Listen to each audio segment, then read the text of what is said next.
Hey, what is up, everyone? Today we got a pretty unique story. It's narrated by Frederick Surrey. Get cozy and watch till the end, guys. In the 41st millennium, there is only war. That is what they tell us. That is what every scrap of imperial doctrine, every sermon screamed from the pulpits of 1,000 cathedral worlds, every battle hymn chanted by soldiers marching toward their deaths would have you believe. The galaxy is a furnace of hatred and slaughter, a place where mercy is weakness and compassion is the first step toward damnation. Every species that crawls through the stars does so with a weapon in hand and murder in its heart.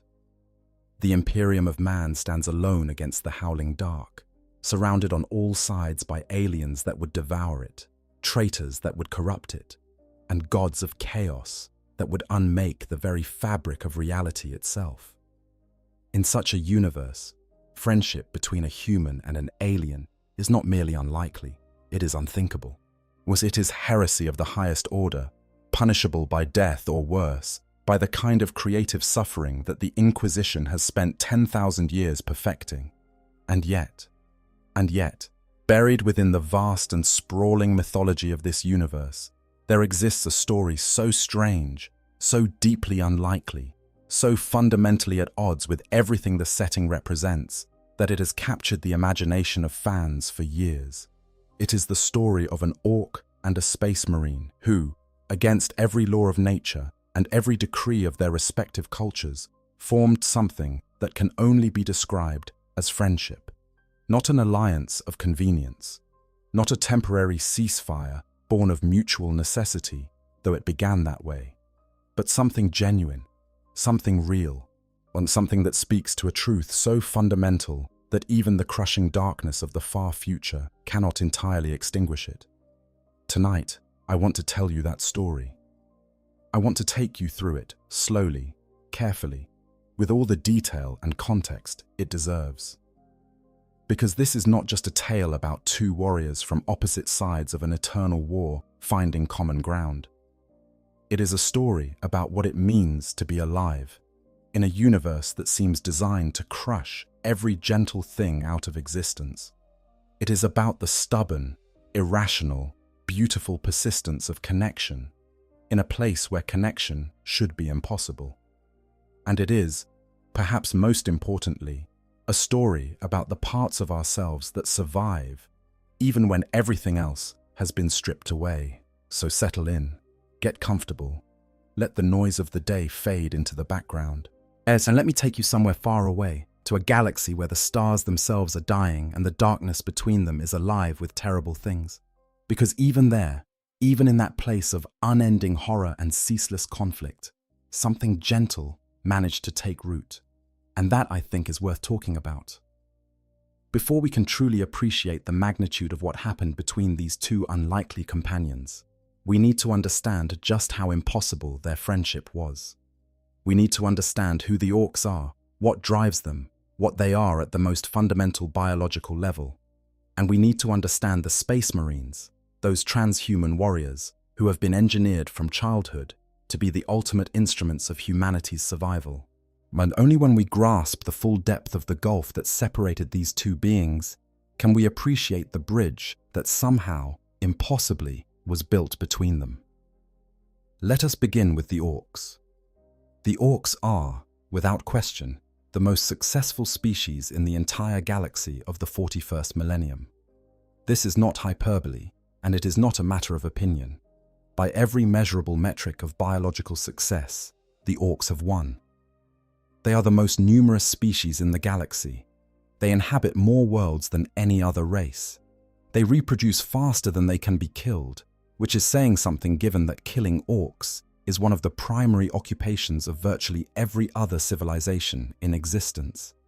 They have survived for millions of years, possibly tens of millions, and show absolutely no signs of decline. If the Imperium of man were to collapse tomorrow, if every Space Marine chapter were dissolved and every Imperial Guard regiment disbanded, the orcs would barely notice. They would continue doing what they have always done, fighting, building, growing, and spreading across the stars like a green tide that nothing can permanently hold back. To understand why the orcs are so resilient, you have to understand their biology. And their biology is genuinely one of the most fascinating things in all of science fiction. Orcs are not animals in any conventional sense. They are not mammals, they are not reptiles, they are not insects. They are, at the most fundamental level, fungi.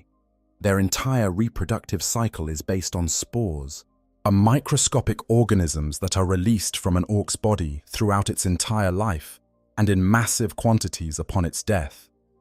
These spores drift on the wind, settle into the soil, and begin to grow. They do not need a mate. They do not need favorable conditions beyond the most basic requirements of moisture and organic matter. They simply grow, developing first into the simple fungal organisms that form the foundation of the orc ecosystem, and eventually maturing into full orcs themselves. This means that you cannot exterminate the orcs through conventional warfare. You can kill every single orc on a planet, burn their settlements, destroy their war machines, and declare total victory, and within a few years, new orcs will begin emerging from the ground like some terrible crop that was planted by the deaths of their predecessors.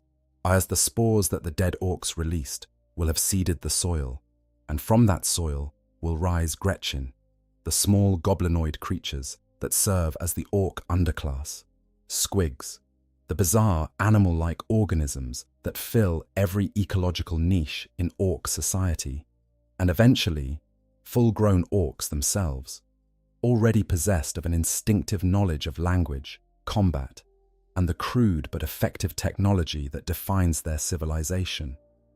This biological reality shapes everything about orc culture. Because orcs reproduce through spores rather than through mating, they have no concept of family in the way that humans understand it.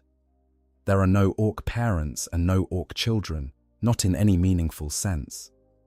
A newly sprouted orc does not emerge into the world as a helpless infant, requiring years of nurturing and education. It emerges as a fully functional, if somewhat small, creature that instinctively knows how to fight, how to speak the orc language, and how to take its place in the brutal hierarchy that governs all orc society. It knows these things because the knowledge is encoded in its very genetics, carried forward through the spores from generation to generation, in a form of biological memory that human science can barely comprehend. The hierarchy of orc society is brutally simple and, in its own way, perfectly efficient. The biggest orc is in charge. That is the entire system. Orc leadership is determined by size, and size is determined by a combination of genetics, diet, and most importantly, success in combat. An orc that fights well and wins frequently will literally grow larger than its peers. Its muscles will thicken, its bones will densify, its jaw will widen, and its presence will become more imposing. This is not metaphorical. It is a biological process as real and measurable as any human growth hormone. The most successful orc warriors become the largest orc warriors, and the largest orc warriors become the leaders, the war bosses, and the warlords who command the great hordes that sweep across the galaxy. Beneath the war boss, orc society is organized into loose groupings based on shared interests and aptitudes.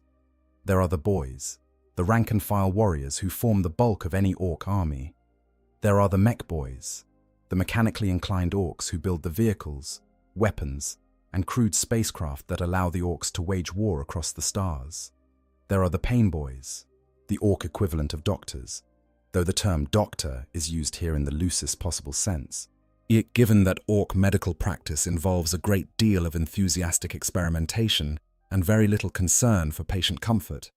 There are the weird boys, the psychically sensitive orcs, who can channel the collective psychic energy of their species into devastating attacks, though they are just as likely to have their heads explode from the strain as they are to successfully direct that energy at the enemy.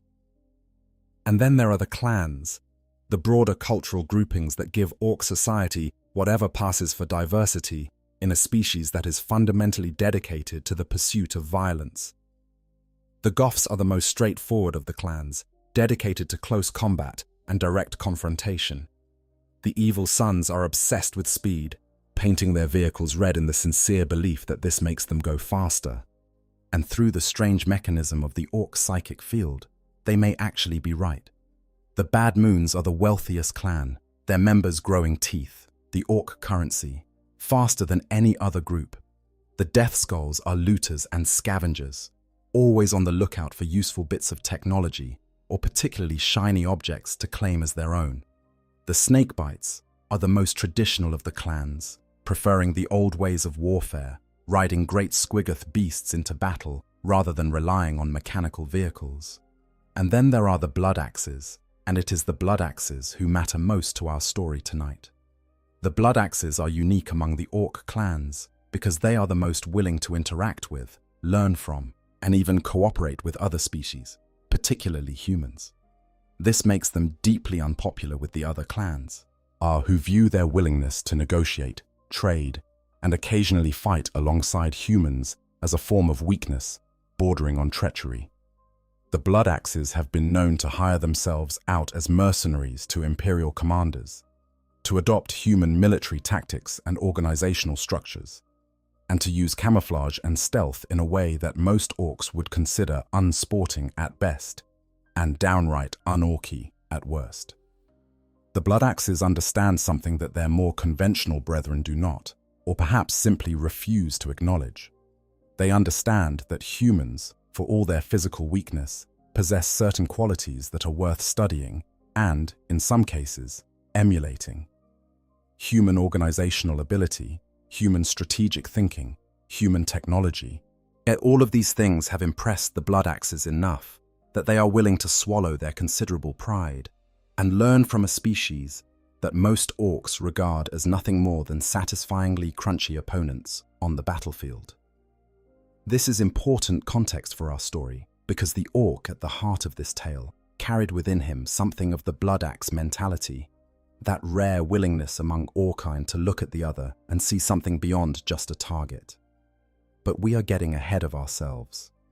Before we can understand how this orc came to befriend a space marine, we need to understand the other half of the equation. Now, the orc psychic field deserves its own discussion because it is one of the most remarkable and underappreciated aspects of orc biology. And it plays a crucial role in understanding how an orc might be capable of something as nuanced as friendship. The orcs generate a collective psychic field, a gestalt consciousness that is created by the combined mental energy of every orc in a given area.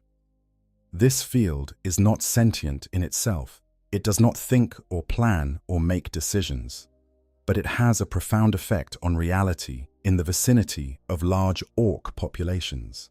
The most famous manifestation of this field is the orc belief that red vehicles go faster. Because enough orcs believe this to be true, the psychic field makes it true, or at least close enough to true, that the difference becomes academic. An orc vehicle painted red will, in fact, perform measurably better than an identical vehicle painted a different color. Because the collective belief of the orcs in its vicinity is subtly altering the fabric of reality to match their expectations. This same principle applies to virtually every aspect of orc technology. Orc weapons should not work. Their vehicles should not run. Their spacecraft should not be capable of navigating the void between stars. From a purely mechanical standpoint, most orc technology is held together with scrap metal, crude welds, and what appears to be optimistic thinking. And yet it functions, because the orcs believe it will function, and their psychic field makes that belief manifest in reality. A human who picks up an orc weapon and pulls the trigger will often find that nothing happens, because without the psychic field of an orc to sustain it, as the weapon is simply a collection of poorly assembled metal parts that bear only a passing resemblance to a functional firearm. This psychic field also affects orc psychology in ways that are not fully understood. It creates a kind of collective emotional state, a shared sense of excitement and aggression that builds as more orcs gather together. When enough orcs assemble in one place, the psychic field reaches a critical mass that triggers what is known as the Great Green Stampede, the massive crusades of destruction that see millions or even billions of orcs surging across the stars in search of the biggest, most satisfying fight they can find. These events are not planned in any conventional sense. They emerge organically from the collective psychic state of the orc population, like a storm building from the accumulated energy of countless individual air molecules. But here is the thing about the orc psychic field that most discussions overlook, and it is critical to understanding our story. The field does not only amplify aggression, it amplifies whatever the dominant emotional state of the orc population happens to be. In most cases, that dominant state is excitement about fighting, which is why the Great Green Stampedes are the most visible manifestation of the field's power. But in rare circumstances, when an individual orc is separated from the larger population and exposed to different stimuli, the field can amplify other emotions as well. Curiosity, interest, even in the rarest of cases, something that might be described as affection. This is not to say that orcs are secretly gentle creatures, hiding their true nature behind a facade of violence. They are genuinely, enthusiastically, unreservedly devoted to combat. Fighting is not just something orcs do. It is what they are. It is their purpose, their pleasure, their religion, and their art. An orc that cannot fight is an orc that has no reason to exist. And the species as a whole has been engineered, possibly by the ancient Old Ones, who may have created them millions of years ago as a biological weapon against the Necrons, to find fulfillment exclusively through warfare. But even the most dedicated warrior can find common ground with an enemy under the right circumstances. Even the most hardened killer can develop respect for an opponent who fights with skill and courage. And in the rarest of cases, then that respect can grow into something deeper, something that transcends the boundaries of species and culture, and the 10,000 years of hatred that separate the orcs from the Imperium of man. Now let us turn our attention to the other half of this unlikely partnership. Let us talk about the Space Marines. If the orcs represent the universe's most successful biological organism, then the Space Marines represent humanity's most ambitious attempt to create something that can stand against them. The Space Marines, the Adeptus Astartes, are humanity's greatest warriors, transhuman soldiers created through a process so extreme, so invasive, and so fundamentally transformative that the person who enters the process and the being who emerges from it are, in many meaningful ways, entirely different creatures. The creation of a Space Marine begins with the selection of a candidate, typically a young boy between the ages of 10 and 14, chosen for his physical resilience, his mental fortitude, and his genetic compatibility with the gene seed that will be implanted in his body. This gene seed is the legacy of the Primarchs, the 20 demigod-like beings who were created by the Emperor of mankind himself during the earliest days of the Imperium. Each Space Marine chapter traces its lineage back to one of these Primarchs, and the gene seed they carry contains the genetic template that will transform a baseline human into something far greater. The transformation process involves the implantation of 19 additional organs, each one designed to enhance a specific aspect of the candidate's biology. The secondary heart provides redundancy in case the primary heart is damaged. The os modular strengthens the skeleton to the point where a Space Marine's bones are virtually unbreakable. The Biscopea dramatically increases muscle mass and density. The hemastomen optimizes the blood's ability to carry oxygen and nutrients. The Larraman's organ allows the Space Marine's blood to clot almost instantly, sealing wounds that would kill a normal human in seconds.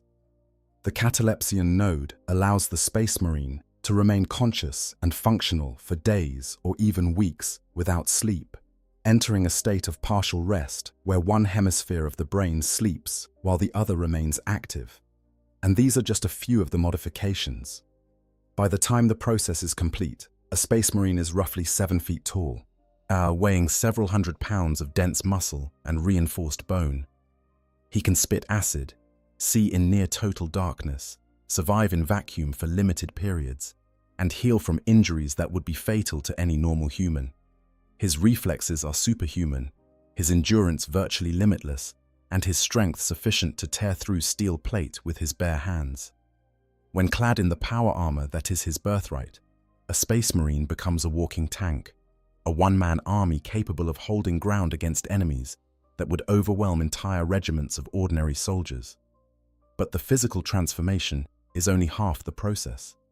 The other half, and in many ways the more important half, is the psychological conditioning that accompanies it. A Space Marine is not simply a bigger, stronger, tougher version of a normal human. And he is a being whose very mind has been reshaped to serve a single purpose: the defense of humanity against its enemies.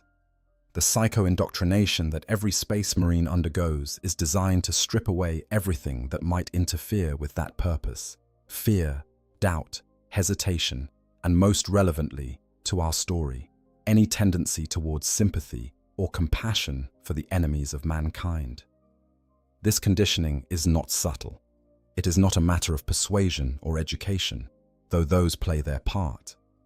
It is a fundamental rewiring of the brain's emotional architecture, accomplished through a combination of hypnotic suggestion, chemical manipulation, and direct neural programming. A Space Marine is trained from childhood to hate the alien, the mutant, and the heretic with a passion that goes beyond mere prejudice and enters the realm of biological imperative. The hatred of xenos, of alien species, is not something a Space Marine chooses to feel. It is something he is programmed to feel, as automatic and unavoidable as the beating of his twin hearts. This hatred is not irrational, at least not from the perspective of the Imperium.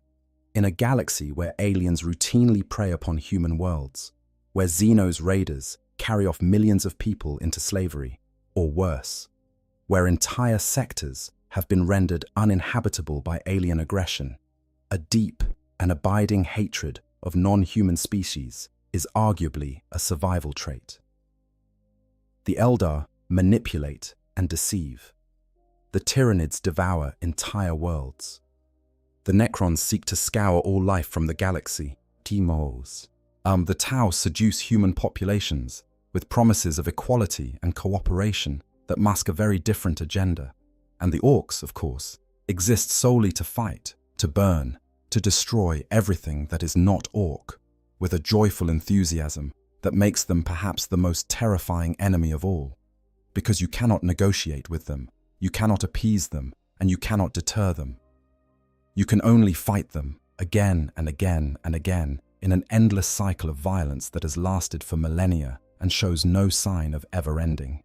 Given this context, the idea that a Space Marine might befriend an Orc is not merely unusual. It is, within the framework of Imperial culture, genuinely insane. It would be as if a firefighter befriended a wildfire, as if a doctor befriended a plague. The Orcs are not just enemies to be defeated. They are enemies to be exterminated, wiped from existence with extreme prejudice and zero mercy. The very concept of showing an Orc anything other than the business end of a bolter would strike most Space Marines as not just wrong, but literally incomprehensible, a failure of programming so fundamental that it would suggest either brain damage or the influence of chaos. And yet Space Marines are not merely machines. Despite the conditioning, despite the psychological programming, despite the 10,000 years of doctrine that insists they are nothing more than the Emperor's weapons, Space Marines retain some measure of their original humanity. They form bonds with their battle brothers. They develop rivalries and friendships within their chapters. They experience pride, grief, anger, and occasionally even humor, though the humor of a Space Marine tends toward the extremely dark and the deeply laconic. The conditioning strips away much of what makes a human being human, but it cannot strip away everything. Deep beneath the layers of programming and indoctrination, the seed of the original person remains, dormant, but not dead, waiting for the right circumstances to remind the warrior that he was once, long ago, something more than just a weapon. It is this remnant of humanity, this stubborn spark that refuses to be extinguished no matter how much cold water is thrown upon it, that makes our story possible. Because the Space Marine at the center of this tale was not just any Space Marine. He was a warrior who, despite his conditioning, had never entirely lost the capacity to see the universe through something other than a targeting reticle. But he was a Marine who asked questions that his brothers did not ask, who noticed things that his brothers did not notice, and who felt, in the deepest and most private chambers of his twin hearts, a curiosity about the universe that his training had failed to completely suppress. His name does not matter, not really. Some versions of this story give him a name, others do not. What matters is what he was and what he became. The journey that took him from the certainty of indoctrination to the dangerous, heretical, beautiful realization that the universe was more complicated than his masters had told him. That even an orc, that most brutal and seemingly mindless of aliens, could possess qualities that deserved something other than hatred. But I am getting ahead of myself again. Before we can tell the story of how these two warriors met, well, we need to set the scene. We need to talk about the world where it happened, the circumstances that brought them together, and the forces that conspired to create the conditions under which the impossible became, however briefly, possible. So, let us go there now. Let us travel to the world where this story began, a world whose name has been lost to the endless records of a bureaucracy that processes millions of such worlds and remembers none of them. A world where the sky was the color of rust and the ground was hard as iron, and the only living things that moved across its surface were things that had come there to kill each other. Let us go to war. The world was called Kalis Reach, though that name existed only in the dusty administrative archives of the Departamento Cartograficae, on some distant bureaucratic hub world, or filed alongside billions of other planetary designations that no one would ever read unless they had a very specific reason to look. To the Imperium, Kalis Reach was a mining world of moderate strategic importance. Its crust rich in adamantium and promethium deposits that fed the endless appetite of the Imperium's war machine. To the Orcs, it was simply a good scrap waiting to happen. A planet with enough humans on it to make things interesting and enough raw material lying around to build bigger and better weapons with which to make things even more interesting. The conflict on Kalis Reach had been grinding on for the better part of 3 years when our story begins. An orc force of considerable size, numbering somewhere in the hundreds of thousands, had descended upon the planet in a ramshackle fleet of ships that should not have been capable of atmospheric entry, let alone interstellar travel. They had crashed their vessels into the planet's surface with the typical orc disregard for concepts like landing procedures or structural integrity, and the impact craters had become the foundations of their first settlements, crude fortifications built from the wreckage of their own ships and whatever local materials the mech boys could scavenge. The human defenders of Kalis Reach had been fighting a desperate holding action ever since. The Planetary Defense Force, augmented by several regiments of the Astra Militarum, had managed to contain the Orc advance to the planet's northern continent, but they had not been able to push them back. The Orcs were too numerous, too aggressive, and too damnably resilient. For every Orc that fell, 2 more seemed to spring from the blood-soaked ground to take its place, which, given what we know about Orc spore biology, may have been literally true. It was into this stalemate that the Space Marines were deployed. A strike force from the Crimson Swords chapter, a successor chapter of the Ultramarines known for their tactical flexibility and their willingness to adapt their strategies to the specific conditions of each engagement. They arrived aboard a strike cruiser that translated into real space at the edge of the system and made directly for Kalis Reach, carrying a full company of battle brothers, along with supporting elements including Devastator squads, assault marines, and a small contingent of scouts whose job would be to gather intelligence on Orc positions and movements before the main force engaged. Among this strike force was the Space Marine who concerns us tonight. He was a battle brother of the 3rd Company, a veteran of perhaps a century of warfare who had earned his honors in campaigns against Eldar pirates, Chaos cultists, and Orc war parties across half a dozen sectors. He was not remarkable among his brothers, not particularly noted for exceptional bravery or unusual skill, though both were present in abundance. What set him apart, and what would ultimately lead him down the path that concerns us, was something far subtler, something that his chaplains and his commanders had never quite managed to identify and therefore had never quite managed to correct. He was curious. Not curious in the way that a tech marine is curious, always seeking to understand the mechanisms of the universe in order to better maintain the sacred machines of war. Not curious in the way that a librarian is curious, delving into the mysteries of the warp in search of knowledge that can be wielded as a weapon. His curiosity was simpler and, from the perspective of the Imperium, far more dangerous. He wondered about things. He wondered why the orcs fought with such joy, when his own experience of combat, while deeply satisfying on a professional level, was never accompanied by the kind of visceral, full-bodied delight that the greenskins seemed to experience. He wondered what the Eldar saw when they looked at the stars, whether their ancient, fading civilization viewed the galaxy with the same grim determination that characterized the human perspective, or whether their perception of the universe was something entirely different, something he could not even imagine from within the confines of his conditioning. These wonderings never rose to the level of heresy. They were private thoughts, kept carefully hidden behind the mask of duty and discipline that every space marine wore as naturally as his power armor. He never voiced them to his brothers, never hinted at them in confession to the chaplain, never allowed them to influence his conduct in battle. He was, by every measurable standard, a perfectly functional and entirely loyal servant of the Emperor. But the wonderings were there, like seeds buried in frozen ground, waiting for the right conditions to germinate. Those conditions arrived on Kalis Reach. The initial deployment went according to plan. The Crimson Swords made planetfall in a series of drop pod assaults that targeted key Orc positions along the northern front. The impact of their arrival was immediate and devastating, as it always was when Space Marines entered a theater of war.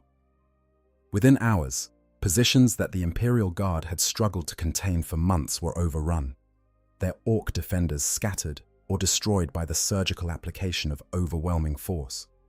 The Greenskins reeled under the assault, their disorganized mobs unable to coordinate an effective response to an enemy that struck hard, struck fast, and withdrew before a coherent counterattack could be mounted.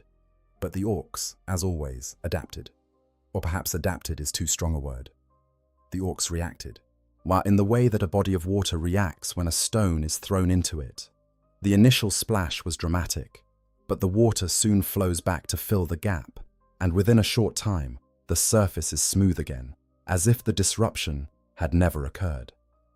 So it was with the Orcs of Kalis Reach.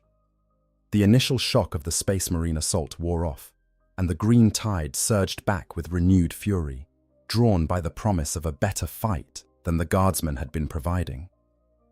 It was during one of these surges, on a day when the rust-colored sky was thick with the smoke of burning vehicles and the ground trembled with the footsteps of an oncoming horde, that the event occurred which would set our story in motion.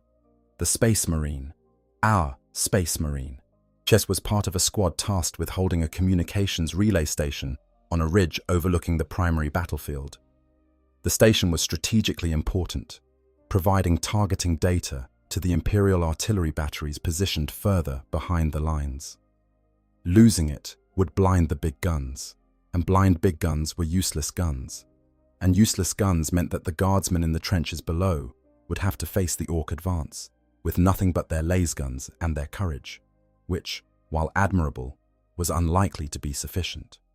Honestly, this is the part of the story that gets me every single time.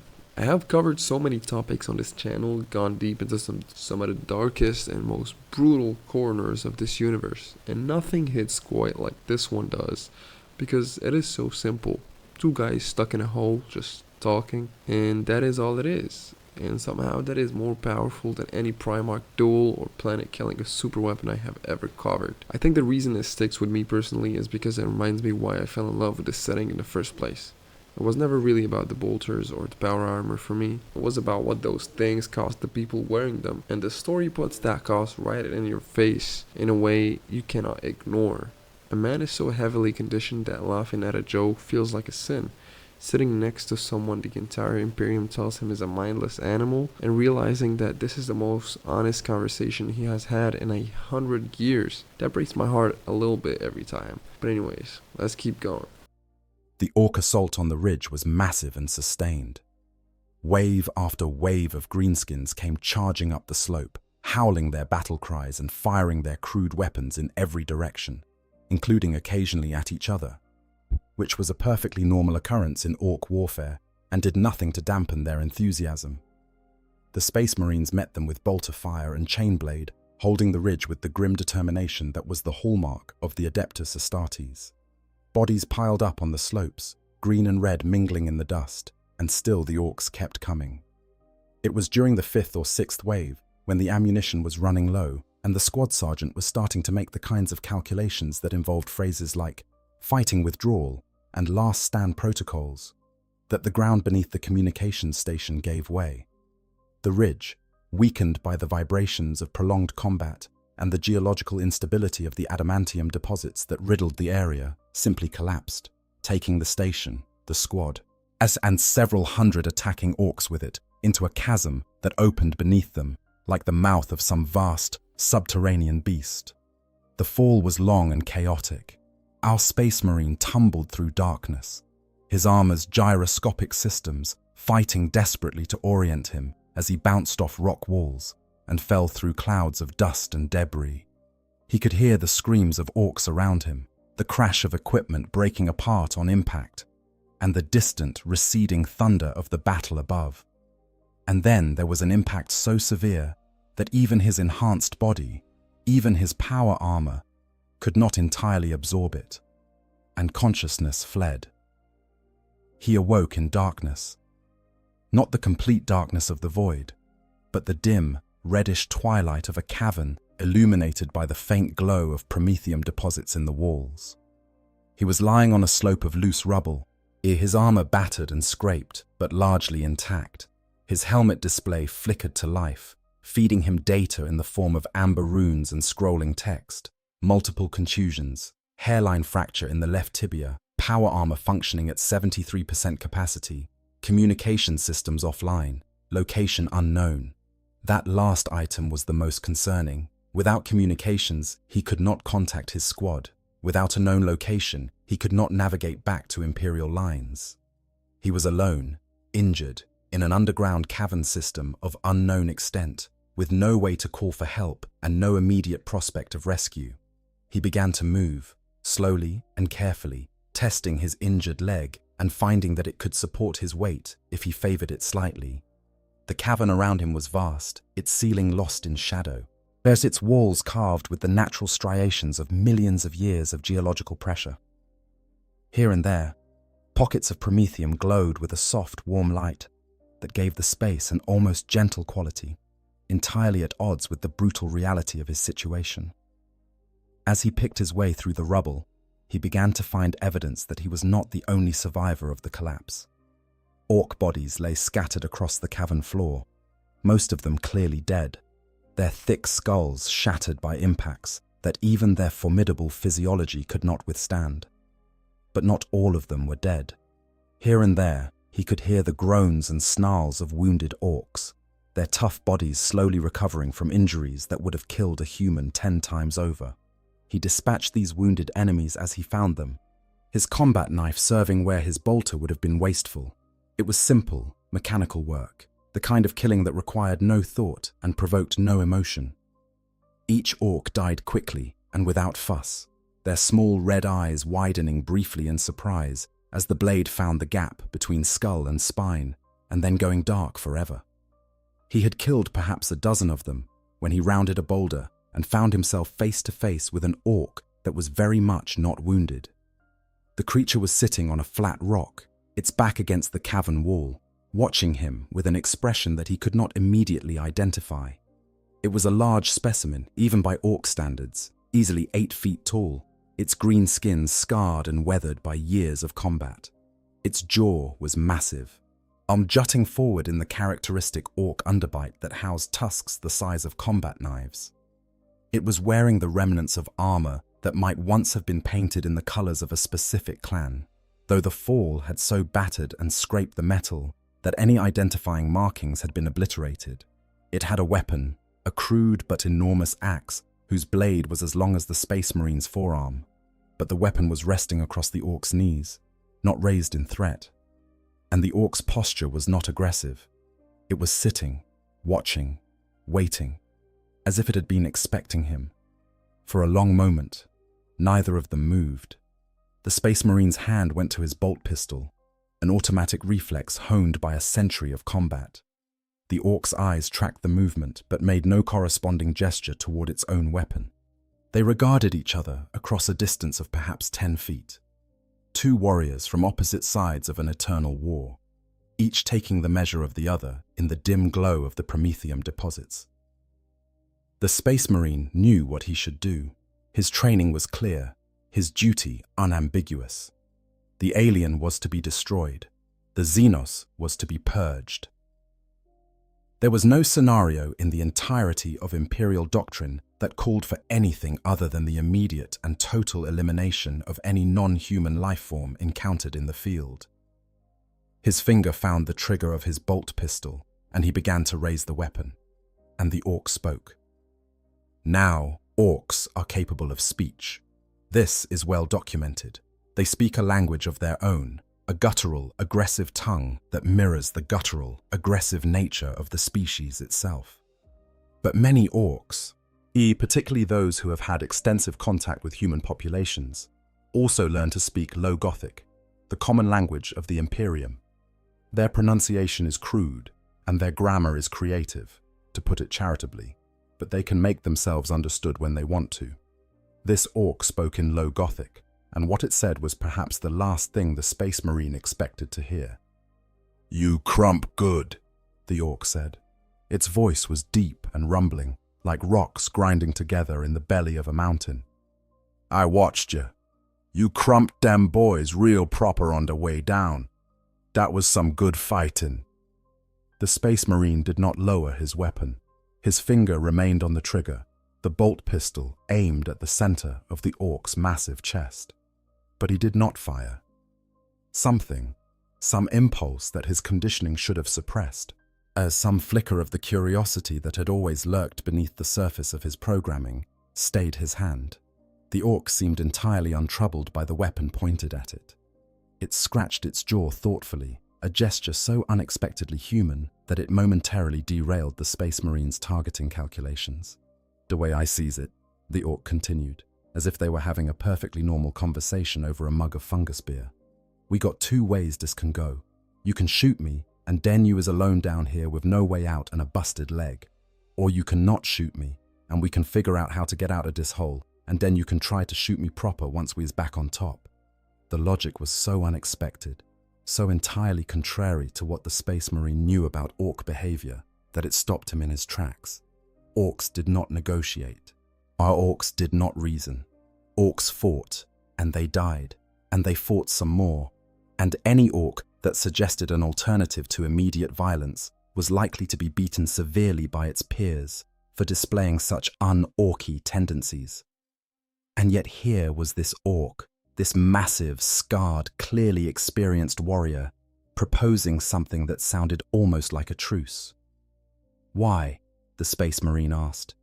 It was the only word he could find, and even that single syllable felt like a betrayal of everything he had been taught. The orc shrugged, a gesture that involved enough muscle movement to be briefly seismographic. "'Cause I ain't stupid," it said. "I been in scraps since before you was born, Humie. I know when the odds is bad. I fell down the same hole you did, and I checked this place out good while you was having your nap. There's tunnels, lots of them.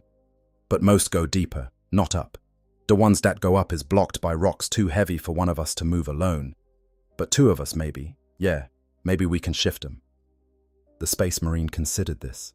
His training screamed at him to pull the trigger, to end this abomination's existence and find his own way out. But the rational part of his mind, the part that had been trained in tactical analysis and problem-solving, recognized the truth in the orc's assessment. He was injured. His communications were down.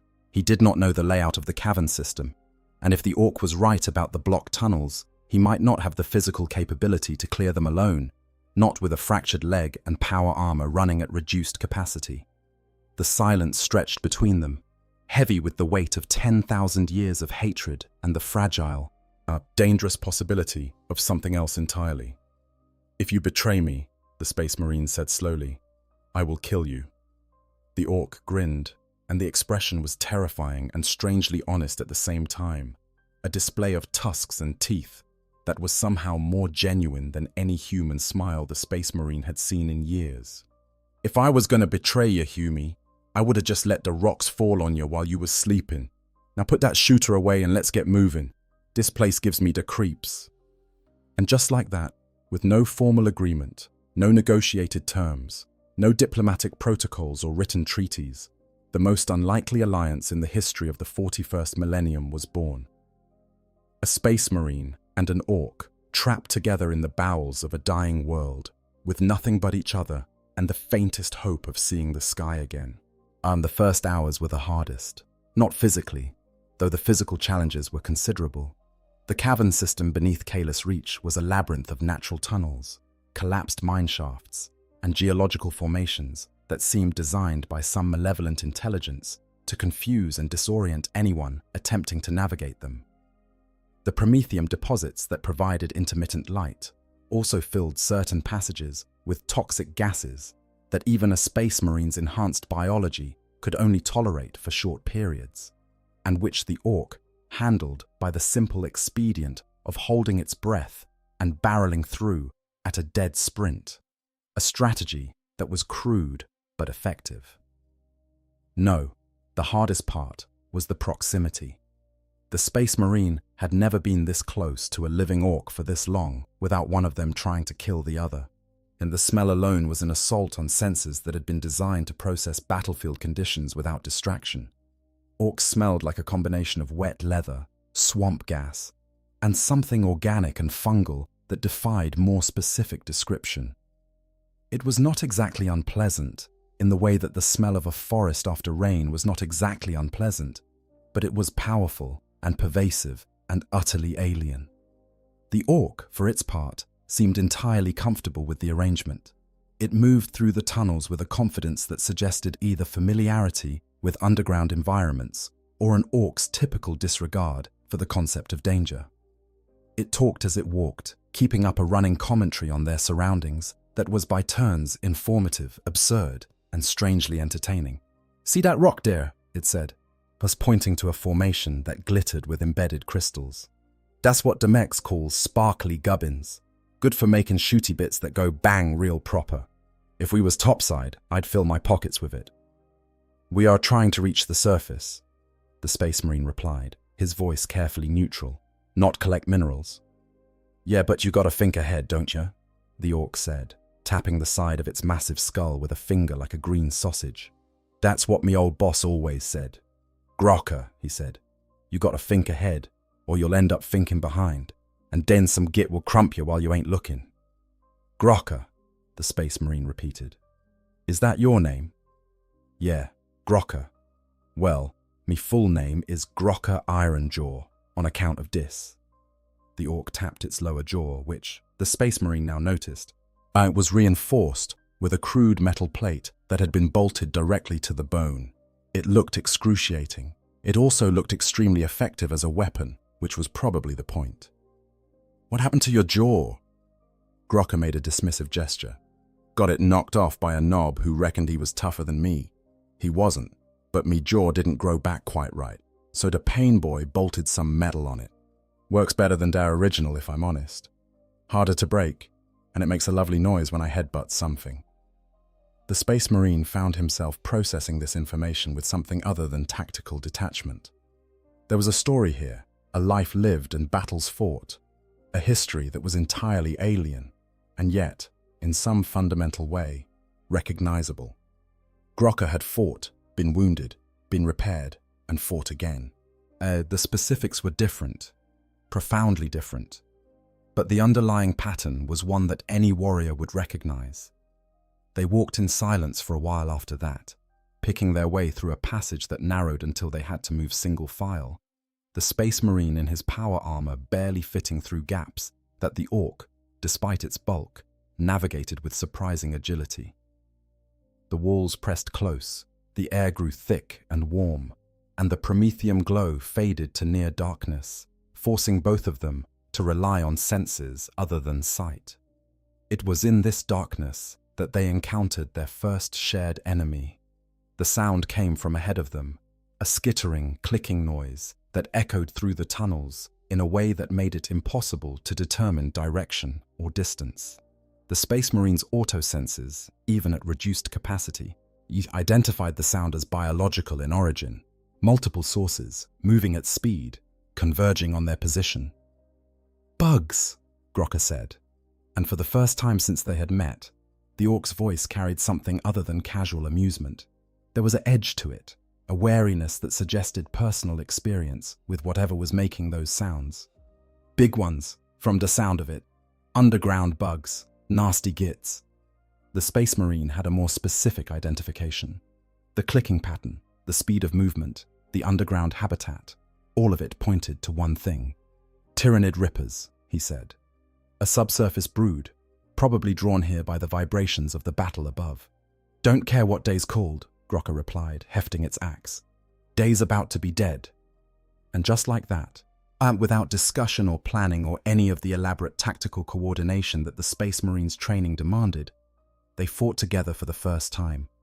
The Rippers came boiling out of a side tunnel in a chitinous wave, hundreds of the small but lethal creatures pouring over each other in their eagerness to reach living flesh.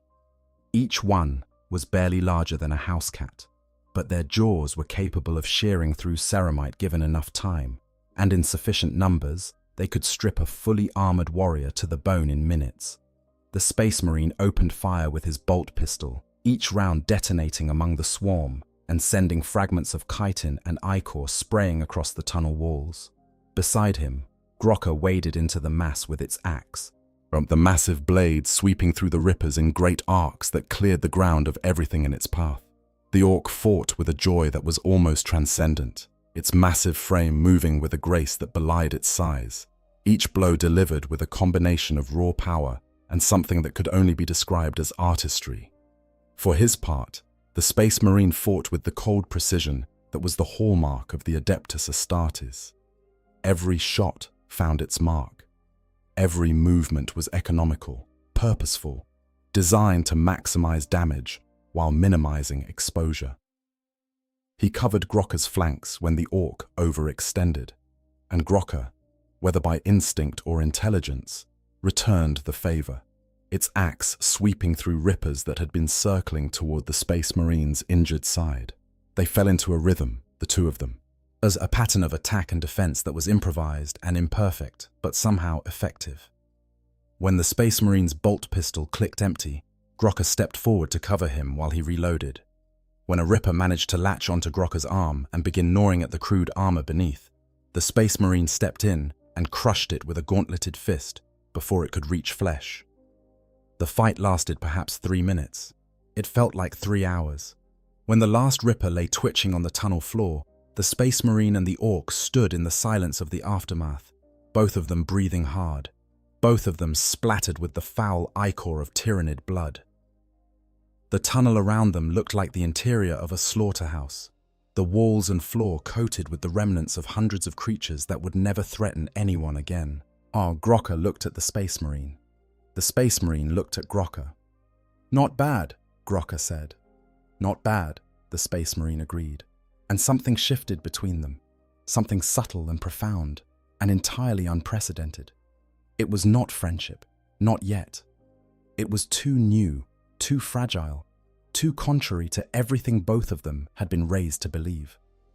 But it was the seed from which friendship would grow, a moment of shared experience, of mutual reliance, of two warriors recognizing in each other a quality that transcended the boundaries of species and culture, and 10,000 years of unrelenting war. They had fought together. They had survived together.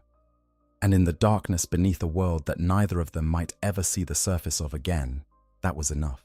The days that followed, yet if they could be called days in a place where no sun rose and no stars shone, blurred into a rhythm that neither of them had expected, and neither would have been able to explain to their respective peoples. They moved through the tunnel system methodically, Grokka's instinctive sense of direction complementing the Space Marine's analytical approach to navigation.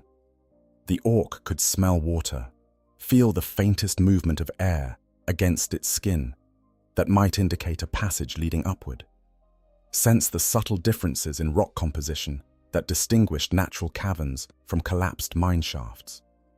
The Space Marine contributed his helmet's remaining sensor capabilities, his training in subterranean warfare, and a methodical approach to mapping their progress that prevented them from walking in circles, which Grokka admitted they had been doing for the better part of a day before the Space Marine had pointed out that they were passing the same unusually shaped stalactite for the fourth time. "I knew dat," Grokka said, in a tone that made it abundantly clear that he had not, in fact, known dat. "I was just checking to make sure it was still there." "Stalactites do not typically relocate," the Space Marine replied. "How do you know? You ever asked one?" The Space Marine opened his mouth to respond and then closed it again. He was not sure whether the orc was joking or genuinely did not understand how geology worked, and the uncertainty itself was a new and disconcerting experience. His training had prepared him for many things, but witty banter with a greenskin was not among them. They ate when they found food, on which was more often than the Space Marine had expected. The caverns of Kalis Reach were not entirely devoid of life. Blind, pale creatures skittered through the deeper tunnels, adapted to the darkness over millennia of underground existence. Grokka caught them with a speed and dexterity that was impressive even by orc standards, his massive hands closing around the creatures before they could react. And the orc ate them raw, with an enthusiasm that the Space Marine found simultaneously revolting and oddly endearing. For his own sustenance, the Space Marine relied on the nutrient paste stored in his armor's emergency supplies, a bland but nutritionally complete substance that could sustain a Space Marine indefinitely, and if one was willing to accept indefinitely as a synonym for without any pleasure whatsoever. "You sure you don't want some?" Grokka asked one evening, or what they had agreed to call evening for the purposes of maintaining some semblance of a schedule. He was holding out a pale, eyeless creature that was still twitching slightly. "Days crunchy on der outside and squishy on der inside. Best of both worlds, innit?" "I am sustained by my armor's supplies," the Space Marine said. "Suit yourself. More for me." Grokka bit the creature in half and chewed reflectively. "You know what I miss? Squig pie. Me old cookin' squig used to make a lovely squig pie. Well, I say lovely. It was mostly just hot squig with some other squig on top. But it was food, and it was hot, and that's really all you can ask for." "Ah, innit? You had a cooking squig?" "Course I did. Every proper orc's got a cooking squig. Well, every proper orc who ain't eating his cooking squig, which happens more often than you'd think, especially when the real food runs out and the cooking squig starts looking all plump and delicious." The Space Marine found himself making a sound that he did not immediately recognize. It took him a moment to identify it as laughter, not the harsh bark of dark humor that occasionally passed between Space Marines on the eve of battle, but something softer, more genuine, a response to the absurdity of the image Grokka was painting.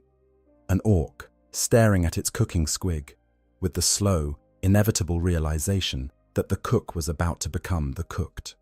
He suppressed the laughter almost immediately, alarmed by its spontaneity, laughter at an alien's joke, as his chaplain would have had very pointed things to say about that. But the sound had not gone unnoticed. Grokka was looking at him with an expression of what appeared to be genuine curiosity, its small, red eyes bright in the promethium glow. "You laughed," the orc said, and there was something almost reverent in its tone, as if it had witnessed something rare and precious. "I didn't know you lot could do that." "We can," the Space Marine said, more stiffly than he intended. "We choose not to, for the most part." "Why?" because there is nothing in the galaxy worth laughing about. Grokka considered this for a long moment, its massive jaw working slowly as it processed the idea. "Dat," it said finally, "is the saddest thing I ever heard. And I once saw Grot try to fight a squiggoth. That was pretty sad too, but at least it was funny." The Space Marine did not reply, but something in the orc's words lodged in a place that his conditioning had not quite managed to armor over. The saddest thing the orc had ever heard. The idea that a creature bred for war, designed at the genetic level for nothing but violence and destruction, could look at a Space Marine's existence and feel something approaching pity. It was absurd. It was impossible. And it was, in a way that the Space Marine could not quite articulate, deeply troubling. They continued deeper into the tunnels, and as they walked, a strange thing began to happen. They began to talk. Not the terse, functional communication of the first days, the warnings about unstable ground, the debates about which direction to take, at the brief exchanges of tactical information about the creatures they encountered. This was different. This was conversation. It started with small things. Grokka asked about the Space Marine's armor, and the Space Marine, unable to see the harm in discussing something that the orc could observe with its own eyes, explained the basic principles of power armor construction. The orc was fascinated, its eyes widening as the Space Marine described the fiber bundles that amplified the wearer's movements, the ceramite plating that could deflect all but the most powerful weapons, the auto sensors that allowed the wearer to see in darkness, filter out toxic gases, and identify threats at ranges that would be invisible to the naked eye. "That's dead clever, that is," Grokka said admiringly. "Our mechs make good stuff, don't get me wrong. But it ain't nothing like that. Our armor's mostly just metal plates bolted together and painted whatever color Darbos likes. If it stops a bullet, great. If it don't, well, that's what the pain boy is for." "Your pain boys are surgeons?" the Space Marine asked, despite himself. Grokka laughed, a sound like boulders being dropped into a tin bucket. "Surgeons, that's a good one. Nah, pain boys is more like, well, imagine someone who really likes cutting things open and sometimes, by accident, the thing he cuts open gets better instead of worse. That's a pain boy." "That sounds remarkably inefficient." "Yeah, but it works. Mostly. Well, sometimes.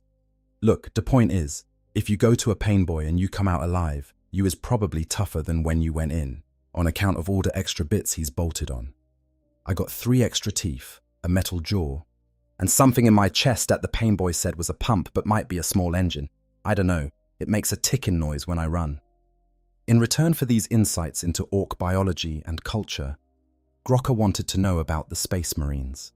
Not their combat capabilities, which the orc had experienced firsthand and needed no explanation about, but the aspects of their existence that were invisible from the outside. How they were made, how they lived, what they did when they were not fighting. The Space Marine found himself answering these questions with more honesty than he had expected. He described the process of becoming a Space Marine in terms that were factual and unsentimental. The surgeries, the implants, the years of training, the gradual transformation from human boy to transhuman warrior. Our Grokka listened with an attention that was surprising in its intensity, its small eyes fixed on the Space Marine's helmet, as if it could see through the ceramite to the face beneath. "So they takes you when you is little," Grokka said slowly, "and they cuts you up and puts new bits in, and by the time they's done, you ain't really what you was before." "That is a simplification, but essentially correct. And you don't get a choice?" "We are chosen. It is an honor." Grokka was quiet for a while.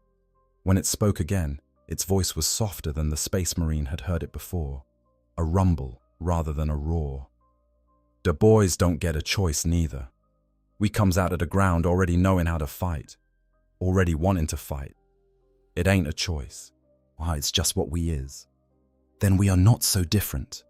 The words were out before the Space Marine could stop them, and they hung in the air of the cavern like something physical, something that could be touched and examined and found to be either true or false.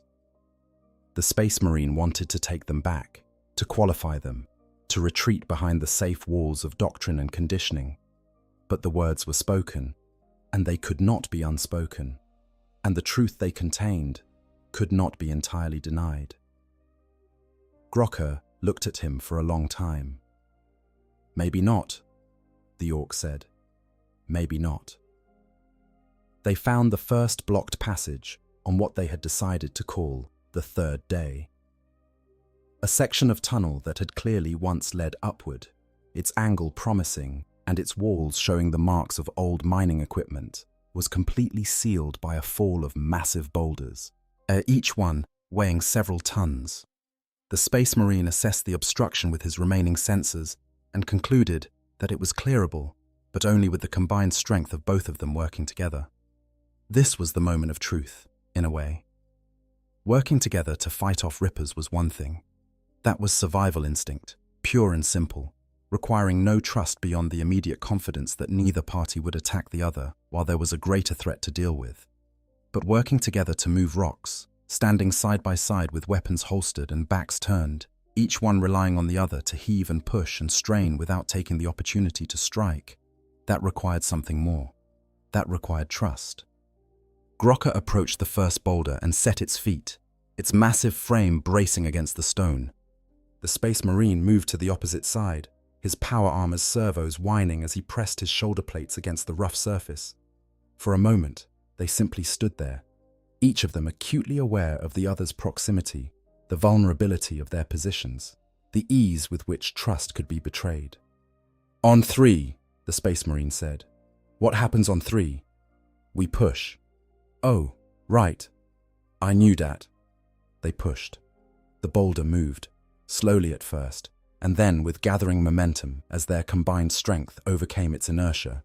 It rolled to the side with a grinding roar that echoed through the tunnel, and a gust of air, fresher than any they had breathed in days, rushed through the gap to wash over them like a blessing. "Ha!" Grocker exclaimed, slapping the Space Marine on the back with a force that would have broken a normal human's spine. "We did it! That's what I'm talking about!" The Space Marine stumbled forward from the impact, caught himself, and turned to look at the orc. Grocker was grinning that terrible, honest grin, its eyes bright with a satisfaction that had nothing to do with violence and everything to do with achievement. It was the look of a being that had accomplished something through cooperation, through trust, through the simple act of working together toward a shared goal. And the Space Marine felt something shift inside him, some tectonic movement in the landscape of his psyche that was too deep and too fundamental to be attributed to a malfunction or a weakness. It was recognition. He was recognizing in this orc something that he had thought existed only in his battle brothers, that fierce, uncomplicated joy that comes from standing beside another warrior and accomplishing something that neither could have accomplished alone. They cleared 3 more blockages over the course of the next 2 days, each one requiring hours of grueling physical labor that left even their enhanced and engineered bodies aching with exhaustion. Between the clearings, they walked and talked, and the conversations grew longer and deeper and more strange with each passing hour. Grocker told the Space Marine about its life before Kalis Reach. It had been born, or rather sprouted, on a world called Urgok's Landing, named after the war boss, who had claimed it by the simple expedient of crashing his ship into it harder than anyone else. But Grocker had grown up, if that phrase could be applied to an orc, in the shadow of that crashed ship, learning to fight in the brutal proving grounds where young orcs tested themselves against each other for the right to join the warband. "I was always different," Grocker said, and there was a note of something almost wistful in its voice. "The other boys, they just wanted to fight. That's all they thought about, if you know what I mean. But I always wanted to know stuff. Why does the sun come up? Where does the stars go when it's daytime?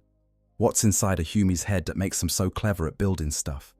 The boys said I was weird. The knobs said I was too thinky. But I was bigger than most of them, so they couldn't do nothing about it except call me names." "Your curiosity was seen as a defect," the Space Marine said, and there was something careful in his voice, as if he were navigating treacherous ground. "Yeah, funny, innit? You'd think being smart would be a good thing, but for an orc, it's almost as bad as being small. Nobody trusts a clever orc, on account of clever orcs is usually the ones who figure out how to stab the boss in his sleep and take over. And did you? Stab your boss in his sleep? Grokka looked almost offended. Course not. That ain't sporting. If you're gonna take on the boss, you do it face to face where everyone can see. That way, when you win, there ain't no argument about who's in charge. So you did take on your boss. Eventually. He was getting old and slow and his fights was getting boring. So I challenged him right proper, in front of the whole warband. Crumped him good too. But then I had to run the whole mob. Oh, and that was more work than I expected. So I left a knob in charge and went off on my own for a bit. That's how I ended up as a freebooter. A freebooter? Yeah. It's like, you know how your lot has soldiers who follow orders and go where day's told? Well, freebooters is orcs who don't do that. We go where we want, fight who we want, and keep whatever we find. It's good work if you can get it. The concept of an independent orc, one who had deliberately chosen to operate outside the hierarchical structure of orc society, was genuinely new information to the Space Marine. His intelligence briefings had mentioned freebooters in passing, but always as a footnote, a curiosity of orc culture that was tactically insignificant compared to the great hordes that posed the real threat. Hearing about it from the inside, heat from an orc who had made that choice and could articulate the reasons behind it, was something else entirely. And so it went. Each conversation peeled back another layer, revealing complexity where the Space Marine had been taught to see only simplicity, individuality where doctrine insisted there was only the mindless horde. Grokka was not what the Imperial briefing said an orc should be. It was thoughtful. It was curious. It had a sense of humor that, while crude, was genuine and sometimes surprisingly observant. It had preferences and opinions and a history that was not just a catalogue of battles fought, but a story of a being navigating its way through a universe that had not quite built it for the life it wanted to lead. And the Space Marine, listening to this story night after night in the dim glow of the tunnels, had began to realize that the same could be said of him.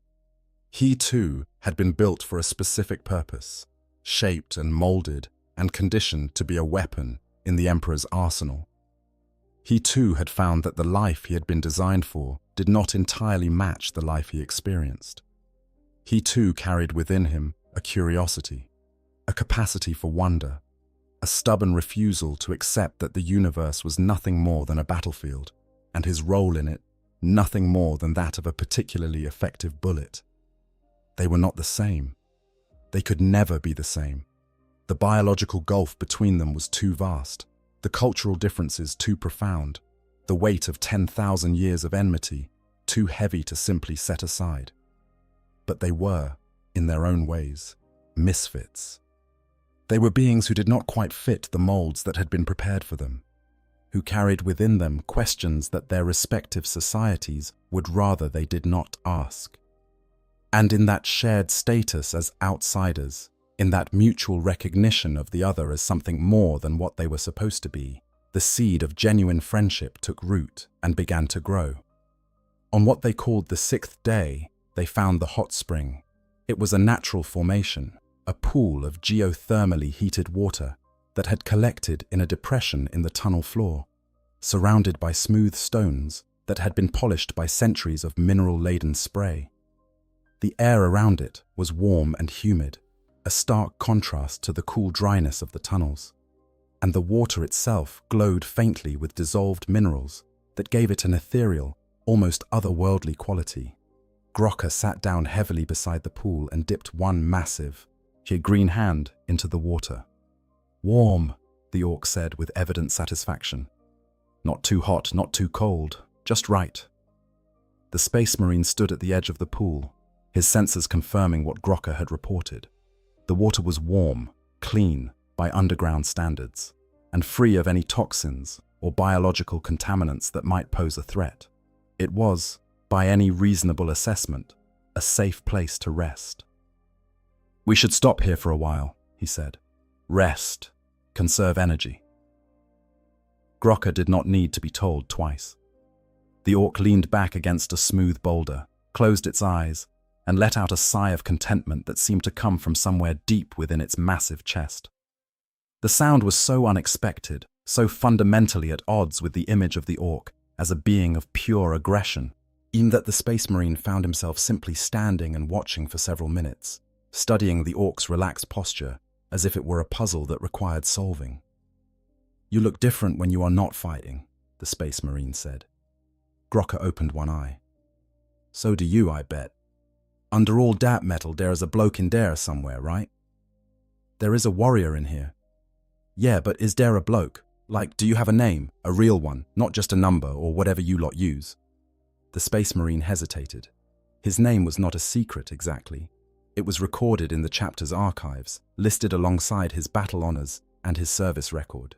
But it was also deeply personal, a relic of the boy he had been before the surgeries, and the conditioning had made him something else entirely. He had not spoken it aloud in decades.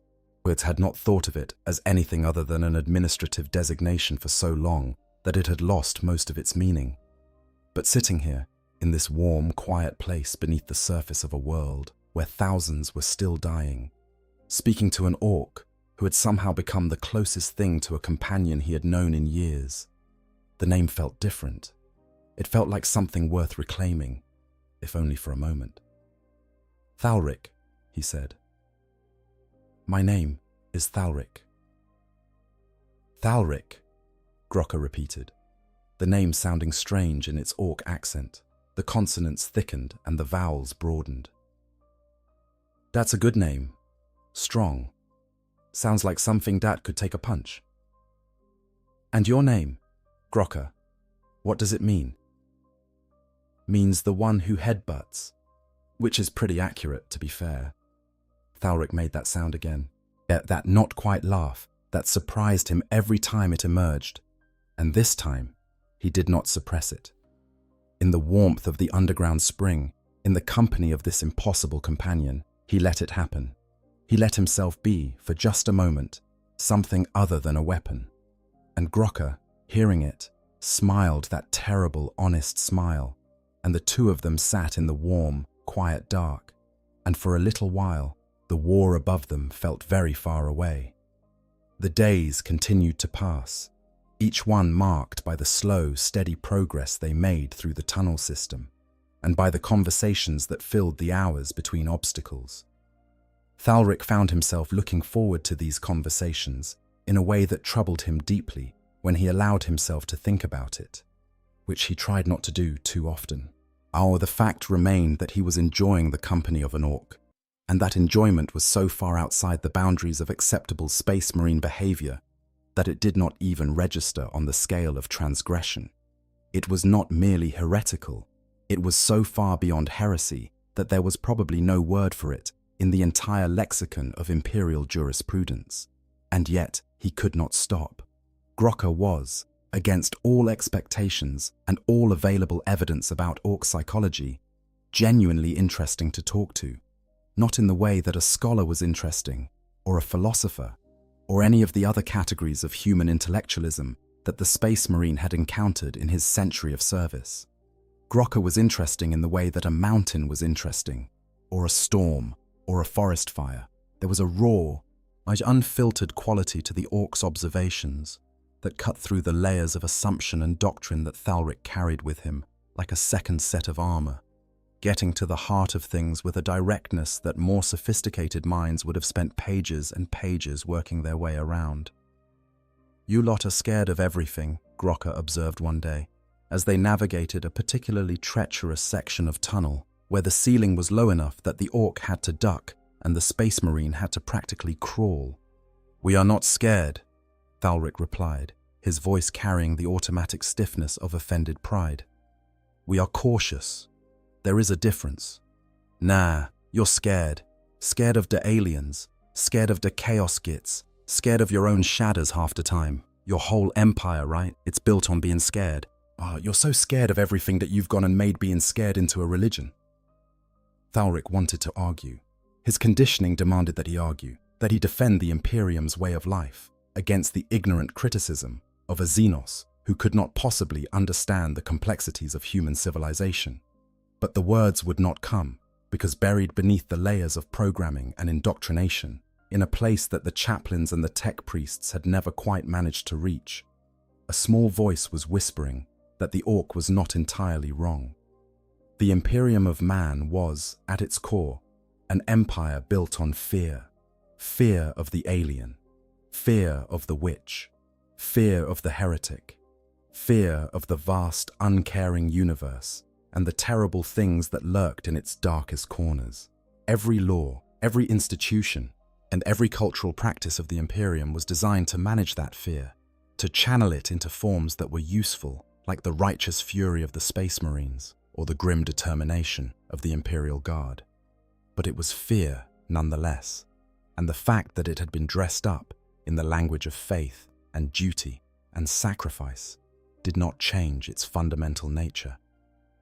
"Orcs ain't scared of nothing," Grocker continued, apparently oblivious to the existential crisis it was causing in its companion. "And I ain't just saying that to sound tough. We genuinely ain't built for fear. The closest thing we get is when a fight looks like it might be too easy, and then we feel sort of disappointed, which I suppose is the orc version of scared. Oh no. Well, what if there ain't enough enemies to make this interesting? That's about as frightened as an orc gets." "That must be liberating," Thalric said, and immediately wished he had not, because the word came out sounding wistful in a way that he had not intended and could not take back. Grocker looked at him with those small, bright eyes that saw far more than they should have been able to. "It is," the orc said quietly. "It really is." They encountered more dangers as they traveled. A colony of cave squigs, the mindless, bouncing predators that were part of the orc ecosystem's lower tiers, had established itself in a section of tunnel that Grocker identified as being on the most promising route to the surface.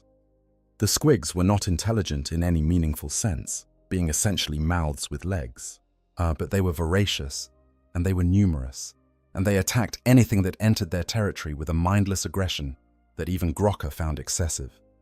"Squigs," Grocker said, with the resigned tone of someone encountering an old and unwelcome acquaintance. "Lots of them. Must have come down from the surface when the spores started growing into tunnels. They followed a fungus, see? Where there's fungus, there's squigs. Where there's squigs, there's trouble. Can we go round? Not unless you fancy climbing through that." Grocker pointed to a gap in the tunnel wall that was barely wide enough for a human child, let alone a space marine in full power armor. "Nah, we gotta go through 'em. But don't worry. I know squigs. Grew up with 'em. The trick is, you gotta be bigger and louder than they is, and then they back off. Mostly. Sometimes. Look, just stay behind me and hit anything that gets past." What followed was perhaps the most surreal combat experience of Thalric's career, and he had fought demons in the warp-tainted corridors of space hulks. Grocker strode into the squig colony with arms spread wide and jaw thrust forward, bellowing a war cry that was less about aggression and more about sheer volume, a noise so profound that it seemed to shake the very walls of the tunnel. The squigs, confronted by something larger, louder, and considerably more intimidating than themselves, scattered in every direction, their tiny legs scrambling for purchase on the smooth rock floor as they bounced off walls and each other in their haste to get away from this terrifying green giant. Grocker walked through the colony like a farmer walking through a field of particularly aggressive mushrooms, occasionally booting a squig that got too close or stomping on one that was too stupid to run. Behind the orc, Thalric followed in the cleared path, his bolt pistol in hand but unfired, watching with something that he would later identify as admiration at the way Grocker handled the creatures. There was no cruelty in it, no excessive violence. The orc treated the squigs the way a human might treat particularly rambunctious puppies, with firm authority and a complete absence of malice. "See?" Grocker said, once they had cleared the colony and the sounds of bouncing, gibbering squigs had faded behind them. "Easy. The secret with squigs is, they respect size and noise. If you is big and loud, they leave you alone. If you is small and quiet, they eat you. Simple." "That philosophy seems to extend beyond squigs in orc society," Thalric observed. Grocker barked a laugh. "Yeah, you ain't wrong there. It's basically the whole orc rulebook. Be big, be loud, and if something tries to eat you, eat it first." Over the course of these shared experiences, Thalric began to notice something happening to his own internal landscape that he found deeply unsettling and strangely wonderful in equal measure. The rigid categories that had organized his perception of the universe for his entire adult life were softening at their edges, becoming less absolute, less certain. The binary of human good, alien bad, that had been the bedrock of his worldview was developing cracks through which a more nuanced understanding was beginning to seep, like water finding its way through stone. What he caught himself thinking of Grokka not as the Orc or the Xenos, but simply as Grokka, a being with a name, a history, a personality that was uniquely its own, a being that could be brave, funny, thoughtful, and occasionally infuriating, sometimes all within the space of a single sentence. The realization that he was beginning to see an alien as an individual rather than a representative of its species was the most dangerous thought that Thalric had ever entertained, more dangerous than any heresy he had been warned about, because heresies at least operated within a framework that the Imperium acknowledged and had developed procedures for dealing with. This quiet, creeping recognition of personhood in a non-human being fell so far outside the Imperium's conceptual framework that there was no procedure for it at all. As on the 8th day, or possibly the 9th, time had lost much of its meaning in the constant twilight of the tunnels. They reached what Grokka called the Big Room. It was an enormous, natural cavern, so vast that even the Space Marine's enhanced senses could not determine its full extent. The ceiling was lost in shadow high above them, and the floor descended in a series of natural terraces toward a central depression that was filled with a still, dark pool of water so clear that the rocks at its bottom, dozens of meters down, were visible in the faint phosphorescent glow that emanated from organisms growing on the cavern walls. "Now that," Grokka said softly, "is something." They stood side by side at the cavern's edge, looking out over the vast, silent space, and for a while neither of them spoke. The beauty of the place was undeniable. A natural cathedral carved by millennia of geological processes into something that no human architect and no orc mech boy could have replicated. The phosphorescent organisms on the walls created a soft blue-green light that was gentle and calming, bathing the cavern in a glow that felt almost sacred. "Do you have anything like this on your worlds?" Thalric asked. "Nah. Orc worlds is usually pretty banged up, on account of all the fighting and the building and the general carrying on. Hard to keep something pretty when there's a bunch of boys testing their new weapons on it." Grokka paused. "But we got sunsets. On Urgok's landing, the sunsets was something else. The sky would go all red and purple and gold, like something was on fire behind the clouds. Well, I used to sneak off from the camp and watch them when nobody was looking." "You watched sunsets?" "Yeah. Don't tell nobody, though. That's the kind of thing that gets an orc laughed at. Or crumped. Probably crumped." The image of this massive, battle-scarred orc sneaking away from its war camp to watch the sunset was so unexpected, so contrary to everything that Thalric had been taught about the orc species, that it forced him to confront a possibility that he had been circling around for days without ever quite allowing himself to face directly. The possibility that orcs, or at least some orcs, were more than what the Imperium believed them to be. That beneath the violence and the crudity and the seemingly endless appetite for destruction, there existed a capacity for appreciation, for wonder, for the kind of quiet, contemplative experience that the Imperial doctrine would have you believe was reserved exclusively for the human soul. "I will not tell anyone," Thalric said, and then, after a pause that lasted longer than it should have, he added, "I used to watch the stars when I was young, before I was selected. I would lie on my back in the field behind my family's dwelling and watch the stars come out, one by one, until the sky was so full of them that it looked like something had shattered up there and all the pieces were catching the light." It was the first time he had shared a personal memory with Grokka. The first time he realized that he had shared a personal memory with anyone in decades. Space Marines did not discuss their pre-transformation lives. It was not forbidden, exactly, but it was deeply discouraged. and an act of nostalgia that served no purpose and potentially weakened the warrior's commitment to his current existence. Grokka looked at him with an expression that defied easy categorization. "You remember that? From before they changed you?" "Yes, not much, but that, I remember." "Hold on to it," Grokka said, and the words were surprisingly gentle for a voice that usually sounded like gravel being poured into a metal bucket. "Da things you remember from before, day's important. Day's da things that make you who you is, underneath all the armor and the training and the stuff they put in your head. Lose them, and you lose yourself." The wisdom in the orc's words struck Thalric with a force that no bolter round had ever matched. Here was a being that the Imperium classified as little more than a thinking animal, and a biological weapon system with no culture worth preserving and no intelligence worth engaging with, offering insight into the nature of identity and memory that would not have been out of place in a conversation between chapter master and chaplain. "When did you become so wise?" Thalric asked, and the question was genuine, stripped of irony or condescension. "Always was," Grokka replied. "Just nobody ever asked." They rested in the big room for what felt like a long time, longer than they needed to, longer than tactical necessity demanded. The cavern had a peace to it that neither of them was in a hurry to leave behind, a stillness that offered respite from the constant tension of their underground journey, and from the knowledge that, if they did find their way back to the surface, the strange peace they had found would almost certainly be shattered by the realities of the war that awaited them.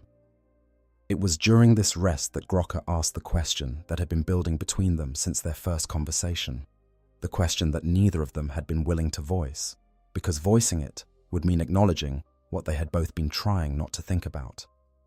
"What happens when we get out?" Grokka asked. Thalric did not answer immediately. He had been thinking about this, of course. The tactical part of his mind had been running scenarios since the second day, calculating probabilities and outcomes with the methodical precision of a servitor processing data. The scenarios were all essentially the same. They would reach the surface, they would part ways, and then one of them, or both of them, or it would return to the war that had brought them to this planet in the first place. "I do not know," Thalric said, and the honesty of the admission surprised him more than it should have. "You could just, not go back," Grokka said, and the orc's voice was careful in a way that was unusual for a species that did not typically do careful. "Come with me. Be a freebooter." "Well, a Hume freebooter. That'd be weird, but the galaxy's a big place. There's room for weird." "I am a space marine. My duty is to the Emperor and my chapter." "Yeah, I know. And I'm an orc. My duty is to the Great Green, the calling of the mob, finding a good fight. But duties don't have to be forever, do they? Sometimes the thing you is supposed to do and the thing you should do ain't the same thing." Thalric turned to look at the orc, and for a moment, just a moment, and he allowed himself to imagine it.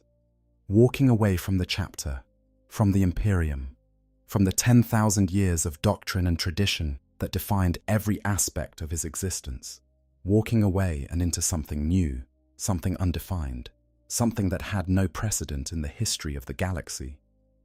The fantasy lasted less than a second before his conditioning crushed it, but in that fraction of a second, he felt something that he had not felt since his transformation, a freedom so complete and so terrifying that it left him breathless. "I cannot," he said, and the words tasted like ashes. "I know," Grokka replied, "but I had to ask." They sat in silence for a while after that, each of them lost in thoughts that neither chose to share.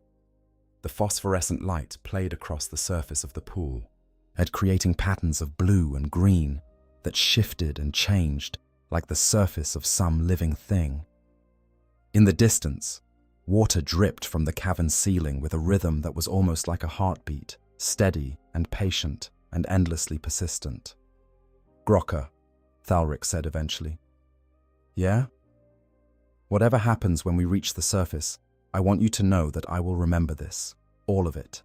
The tunnels, the conversations, the squigs, everything." Grokka was quiet for a long moment. When the orc spoke, its voice was rougher than usual, as if something had gotten stuck in its throat. "I'll remember it too, Hume. I'll remember you. Thalric, the space marine who laughed at my jokes and told me about the stars.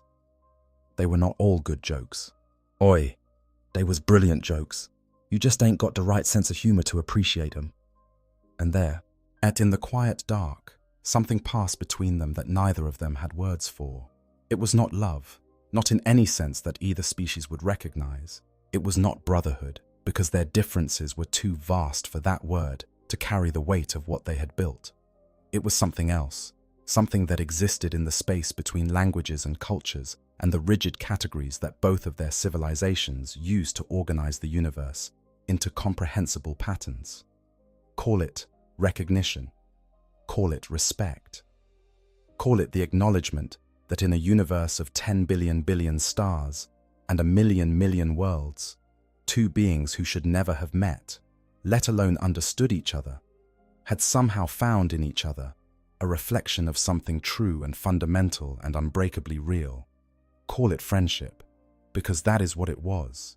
And despite everything, despite the impossibility of it, despite the 10,000 years of hatred and the countless billions of dead that lay between their peoples, in the darkness, beneath a world that was tearing itself apart, an orc and a space marine had become friends. And the galaxy, had it known, would have been utterly baffled by the whole thing.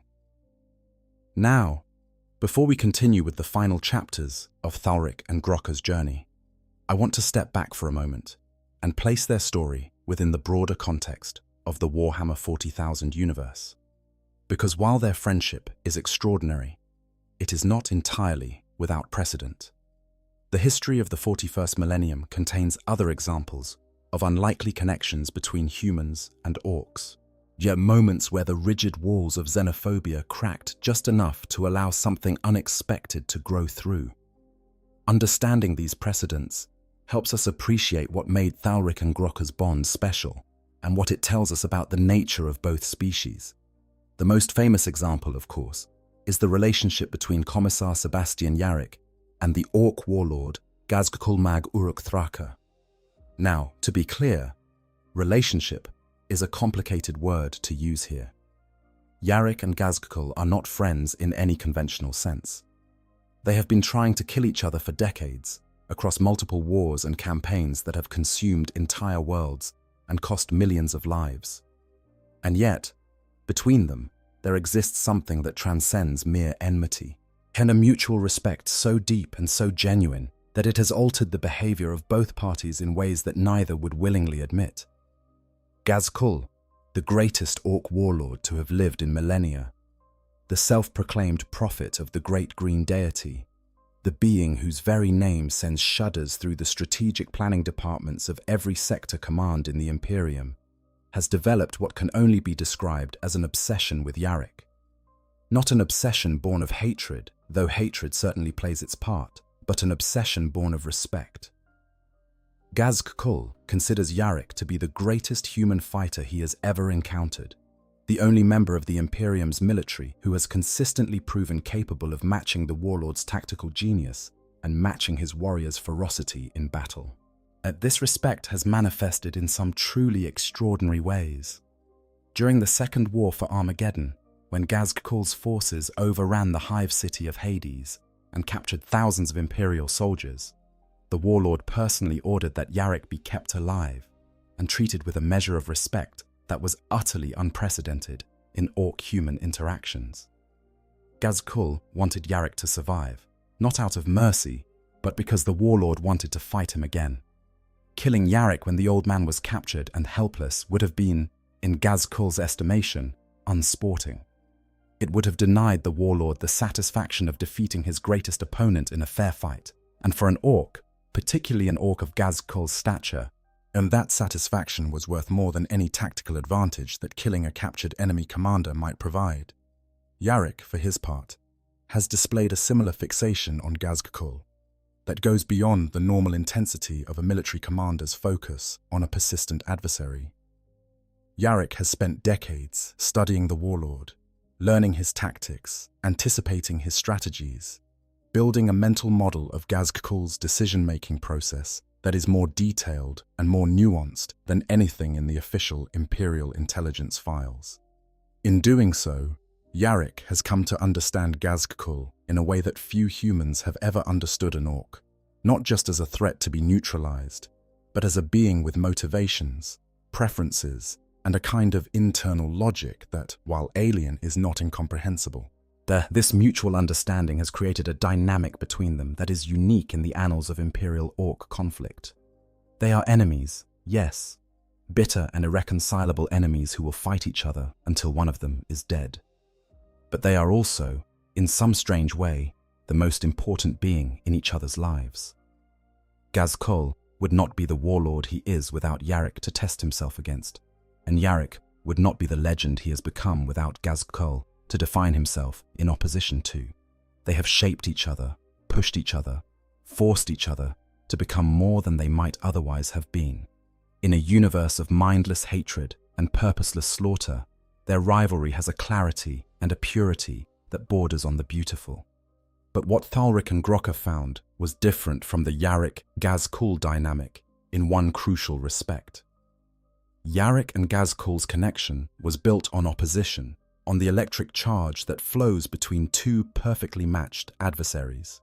Their respect for each other was the respect of enemies, deepened and refined by decades of conflict, but never crossing the line into anything that could be called affection. They needed each other the way fire needs fuel, as a necessary condition for their own continued existence. Thalric and Grokka's connection was built on something else entirely. It was built on proximity, on vulnerability, on the forced intimacy of two beings trapped together in a situation where the usual rules did not apply. In the tunnels beneath Kalis Reach, or stripped of the social structures and military hierarchies that normally govern their behavior, the Space Marine and the Orc were free to interact as individuals rather than as representatives of their respective species. And in that freedom, they discovered that the gulf between them, while real and significant, was not as wide as either of their cultures had led them to believe. There are other precedents worth mentioning, other moments in the long history of the 41st millennium where the rigid boundaries between human and orc have been, if not broken, then at least bent. The Bloodaxes clan, as I mentioned earlier, has a long history of cooperation with human forces, hiring themselves out as mercenaries, and even, on rare occasions, fighting alongside Imperial troops against common enemies. During the Octarius War, when a massive Orc empire found itself under assault by a Tyranid splinter fleet, there were unconfirmed reports of individual Orc warbands seeking assistance from nearby Imperial forces, offering to fight alongside humans against the alien swarm in exchange for weapons, supplies, and the simple reassurance that someone was watching their backs while they fought. These alliances were always temporary and always tactical. They were born of necessity and died the moment the necessity passed. No lasting bonds were formed, no friendships developed, no mutual understanding achieved beyond the crude cooperation of two predators temporarily targeting the same prey. But they demonstrated that the capacity for cooperation existed within both species, buried beneath layers of conditioning and culture, all waiting for the right circumstances to bring it to the surface. The concept of the smart orc is one that the Imperium has struggled with for millennia. Official doctrine holds that orcs are creatures of instinct, driven by biological imperatives that leave no room for higher cognition or emotional complexity. This doctrine is comforting because it simplifies the orc threat to a problem of pest control, a question of applying sufficient force to eliminate a nuisance, rather than a challenge that requires understanding and engagement with a genuinely alien intelligence. But the reality is more complicated than the doctrine allows. Orc society, for all its apparent chaos, functions with an efficiency that human institutions often struggle to match. Orc technology, while crude by human standards, is innovative and adaptive in ways that challenge the assumption that creativity requires the kind of structured thinking that orcs supposedly lack. And individual orcs, particularly those who have been exposed to influences beyond the narrow confines of their own culture, have displayed capacities for reasoning, for emotional nuance, and for self-reflection that the doctrines simply cannot account for. Grokka was one of these individuals, a being whose natural curiosity and intellectual restlessness had set it apart from its peers, who had chosen the life of a freebooter not because it was easier or more profitable, but because it offered a broader range of experiences than the regimented existence of a warband. Grokka had traveled widely, fought on dozens of worlds, and in the process had developed a perspective on the galaxy that was, and for an orc, remarkably sophisticated. Not sophisticated in the human sense, not characterized by abstract reasoning or philosophical speculation, but sophisticated in the sense of being richly informed by direct experience and honest observation. And Thalric was the Space Marine equivalent, a being whose natural curiosity had survived the process of conditioning that was designed to eliminate exactly that quality. His chaplains would have called it a flaw, a crack in the armor of his faith that left him vulnerable to the insidious influence of alien thinking. His chapter master would have seen it as a potential weakness, a point of failure in what should have been an unbreakable chain of loyalty and obedience. But it was also, and this is the point that the Imperium's rigid doctrine is unable to accommodate, a strength. Because it was Thalric's curiosity that allowed him to see Grokka as something other than a target. It was his willingness to question, to observe, to consider the possibility that the universe was more complex than his training had taught him, that opened the door to the friendship that saved both their lives in the tunnels beneath Kalis Reach. Let me bring this broader context back to the story at hand, because the philosophical implications of what was happening between these two beings deserve to be explored more fully. When we talk about friendship between an orc and a space marine, we are not just talking about two individuals who happen to get along. We are talking about a fundamental challenge to the worldview that both of their civilizations are built upon. The Imperium of Man is founded on the principle that humanity stands alone against a hostile universe, that every alien species is an enemy to be feared and destroyed, and that any form of cooperation or sympathy toward non-human beings is a betrayal of the species and a sin against the Emperor himself.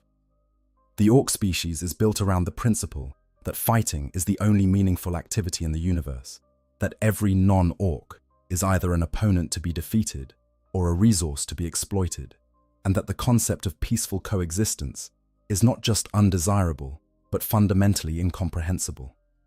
For Thalric and Grokka to become friends, both of them had to violate the deepest and most fundamental tenets of their respective cultures. Thalric had to overcome 10,000 years of anti-Xenos conditioning, and had to look past the physical grotesqueness of his companion, had to ignore the constant screaming voice of his programming that insisted that the only good orc was a dead orc. Grokka had to transcend the biological imperatives of its species, had to resist the instinctive urge to fight and dominate, had to recognize in a human being something worthy of interest and engagement beyond the simple pleasure of combat.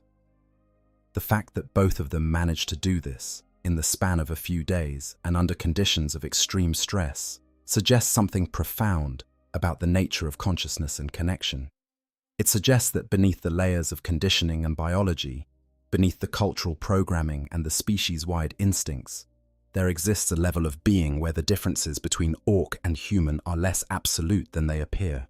A level where the capacity for recognition, for understanding, for the simple act of seeing another being as worthy of care is not a uniquely human trait, but something more universal, something that exists wherever consciousness exists, regardless of the form it takes.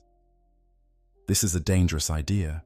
It is dangerous because it undermines the moral framework that both the Imperium and the orc species depend upon for their continued functioning. If orcs are capable of friendship, then they are capable of suffering. And if they are capable of suffering, then the Imperium's policy of total extermination becomes not just a strategic necessity, but a moral choice, a choice that carries consequences and demands justification.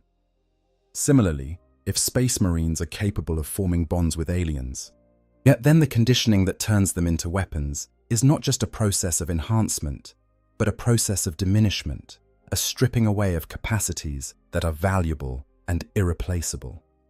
Neither civilization can afford to entertain these ideas. The the Imperium cannot afford to see orcs as people, because if orcs are people, then the Imperium's wars of extermination are not acts of pest control, but acts of genocide. And the orcs cannot afford to see humans as friends, because if humans are friends, then the endless cycle of violence that gives orc existence, its meaning, becomes not a glorious crusade, but a tragedy of mutual destruction. And so the friendship between Thalric and Grokka, beautiful and genuine as it was, existed in a space that neither of their worlds had room for. It was a flower growing in a crack in the pavement, precious and fragile and doomed to be crushed the moment the machinery of their respective civilizations rolled over it. But it existed. That was the point. It existed. And in existing, it proved that the boundaries between species, between cultures, between the carefully maintained categories of friend and enemy were not as fixed or as impermeable as the authorities insisted. It proved that connection was possible, even in the darkest and most hostile environment imaginable. And it proved that the capacity for friendship, for genuine, selfless, transformative connection, was not a weakness to be conditioned out of warriors, but a strength that survived everything that was done to suppress it. Let us talk now about what happens when a space marine begins to question the doctrines he was raised on, because this is not a matter of idle philosophical speculation in the 41st millennium. It is a matter of life and death, and quite possibly damnation. The Imperium does not deal kindly with doubt. The institutions of the Adeptus Astartes, from the chaplains who tend to the spiritual health of the battle brothers, to the librarians who guard against psychic corruption, are designed to identify and eliminate deviation from orthodox thinking before it can take root and spread. A space marine who expresses sympathy for an alien species, who questions the necessity of xenophobic violence, who suggests that the Imperium's policy of total war against all non-human life might be an error, is not merely disciplined. He is subjected to a process of re-education that makes his original conditioning look gentle by comparison.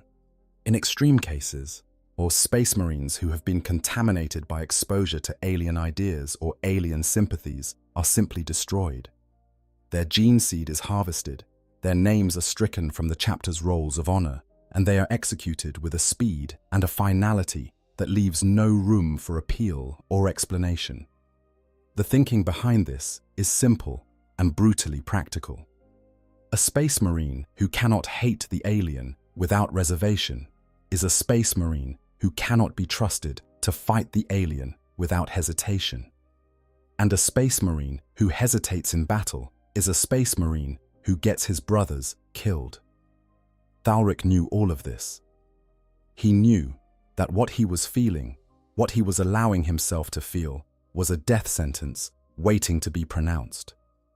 He knew that if his chapter ever learned about his friendship with Grokka, that the best he could hope for was a swift and relatively painless execution. The worst and the more likely was a period of penitential torture followed by a mind wipe that would erase not just his memories of Grokka, but every aspect of his personality that had allowed the friendship to form in the first place. And yet he could not bring himself to regret it. The days he had spent in the tunnels with Grokka were, he was beginning to realize, the most meaningful days of his long existence. Not the most glorious, not the most tactically significant, not the most productive in terms of enemies killed or objectives achieved, but the most meaningful, in the simple, human sense of the word. They were the days when he had been most fully himself, when the man beneath the armor had been allowed to exist in something other than fragments and whispers. This, perhaps, is the cruelest irony of the Space Marines' existence. They are created to protect humanity, but in the process of their creation, the very humanity they are meant to protect is stripped away from them. They become the shield that defends a thing they can no longer fully experience, warriors who fight for a way of life that they can no longer participate in. The joys that ordinary humans take for granted, friendship, love, laughter, the simple pleasure of sitting by a fire and listening to someone tell a story, all of these things are sacrificed on the altar of martial perfection. Thalric had glimpsed what he had lost. In the tunnels beneath Kaelus Reach, in the company of the most unlikely friend imaginable, he had tasted something that his conditioning had told him he did not need, and his training had told him he should not want. And having tasted it, he could not pretend that it did not matter. He could not go back to the cold, efficient, purposeful existence that had defined his life before the fall. He had been changed, fundamentally and irreversibly, by the simple act of sitting beside an orc and talking about sunsets. The Imperium would call this corruption. The chaplains would call it a spiritual malady. The Inquisition would call it heresy and apply the appropriate remedies with their customary enthusiasm. But Thalric, in the quiet, honest places of his twin hearts, called it growth. On what they estimated to be the 10th day of their underground journey, the tunnel they were following began to angle upward with increasing steepness. The air grew fresher, carrying with it scents that both of them recognized as belonging to the surface, the mineral tang of wind-blown dust, the acrid bite of smoke from distant fires, the subtle organic warmth of living vegetation. These scents grew stronger with each passing hour, and with them grew the knowledge that their time together was approaching its end. Grokka grew quieter as they climbed, the orc's usual stream of commentary and anecdotes drying up to a trickle and then stopping altogether. Thalric found the silence more unsettling than any enemy they had faced in the tunnels. He had grown accustomed to Grokka's voice, had come to rely on it as a constant presence in the darkness, as much a part of their shared existence as the Prometheum glow and the distant drip of water. Its absence left a void that no amount of sense or data could fill. They reached the obstruction that marked the boundary between the tunnel system and the surface just as the Prometheum deposits in the walls began to thin, and the natural light of the outside world, filtered through cracks in the rock above, began to cast the first faint, dusty shafts of illumination across their path. The obstruction was a massive slab of rock tilted at an angle across the tunnel mouth, heavy enough that even their combined strength would be tested to move it. They stood before it together, two warriors who had traveled further from their respective homelands than either had ever expected to go, not in terms of distance, but in terms of understanding. 10 days ago, they had been enemies. 5 days ago, they had been allies of convenience. 2 days ago, they had become friends. And now, standing before the stone that separated them from the world where their friendship could not exist, they were something that had no name in either of their languages. "Ready?" Thalric asked. Grokka looked at him. "No," the orc said. "But that ain't never stopped me before." They set their shoulders against the stone and pushed. It moved slowly, grudgingly, as if the rock itself was reluctant to end their time together. Dust fell from above, and light poured through the widening gap, and the sounds of the surface world, distant explosions, the rumble of engines, the faint crackle of small arms fire, filtered down to them like the soundtrack of a life they were about to rejoin. The stone moved, the gap widened, and the sky, rust-colored and smoke-stained and terrible and beautiful, as appeared above them for the first time in 10 days. They climbed out into a ravine that lay between two ridges, a natural depression that had been bypassed by the fighting and now sat empty and quiet, a pocket of stillness in a world that had known nothing but violence for 3 years. The air was warm and dry, tasting of dust and promethium fumes, and the complex, indefinable mixture of smells that constituted the scent of a battlefield. Above them, the sky stretched from horizon to horizon, and even through the haze of smoke and dust, it was the most beautiful thing either of them had seen in a very long time. Grokka stood in the ravine, face tilted toward the sky, eyes closed, breathing deeply. The orc's massive chest rose and fell with each breath, and on its face was an expression of such simple, uncomplicated relief that it made Thalric's twin hearts ache with a feeling he could not name. "The sky," Grokka said softly. "I forgot how big it was." Thalric stood beside the orc, his own face hidden behind his helmet, his own emotions hidden behind a century of conditioning. But inside the helmet, inside the armor, inside the carefully constructed fortress of duty and discipline that defined his existence. Something was happening that no amount of programming could prevent. He was grieving, not for the tunnels, which had been dark and dangerous and uncomfortable, not for the days of uncertainty and privation and the ever-present threat of death. He was grieving for the ending that was about to happen, for the friendship that the surface world did not have room for, and for the return to a reality in which everything he had experienced in the last 10 days would be classified as either a malfunction or a heresy. He was grieving for Grocker, who he would probably never see again, and he was grieving for himself, for the man he had briefly been allowed to be, and who would now have to be locked away once more behind the mask of the warrior. "Grocker," he said. The orc opened its eyes and looked at him. "Yeah? We need to go our separate ways.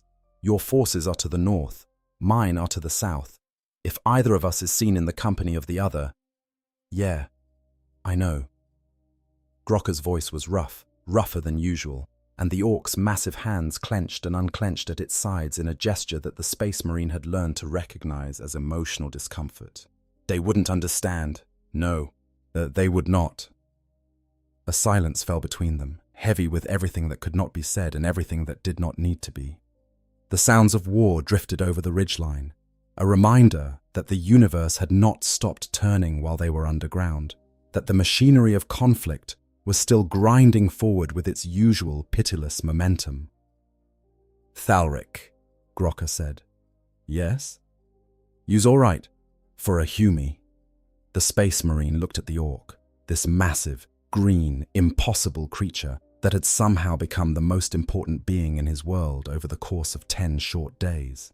And he found that the words he wanted to say, the words that his conditioning screamed at him to suppress, would not be denied. "You are all right too, Grocker. For an orc." Grocker grinned that terrible, honest grin one last time. And then the orc turned and began walking north, its massive feet leaving deep prints in the dusty ground.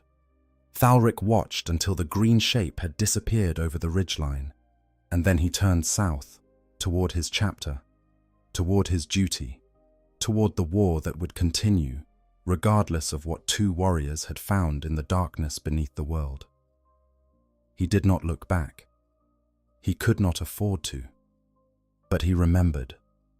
Every step of the way, through every battle that followed, through every campaign and every deployment, and every long, cold night between stars, he remembered. The tunnels, the conversations, the hot spring, the big room with its phosphorescent light, the sound of Grocker's laughter, like rocks being dropped into a tin bucket, the image of a massive battle-scarred orc watching a sunset and hoping nobody noticed. Yet he remembered all of it, and in remembering, he kept alive the most unlikely friendship in the history of the 41st millennium. If Grocker was capable of friendship, of genuine, selfless, emotionally complex friendship, then the question of orc consciousness is not a question at all. It is an answer, and the answer is yes. Orcs are conscious. Orcs are sentient. Orcs are people, in the broadest and most fundamental sense of that word. Beings with interior lives, with the capacity for joy and sorrow and connection and loss.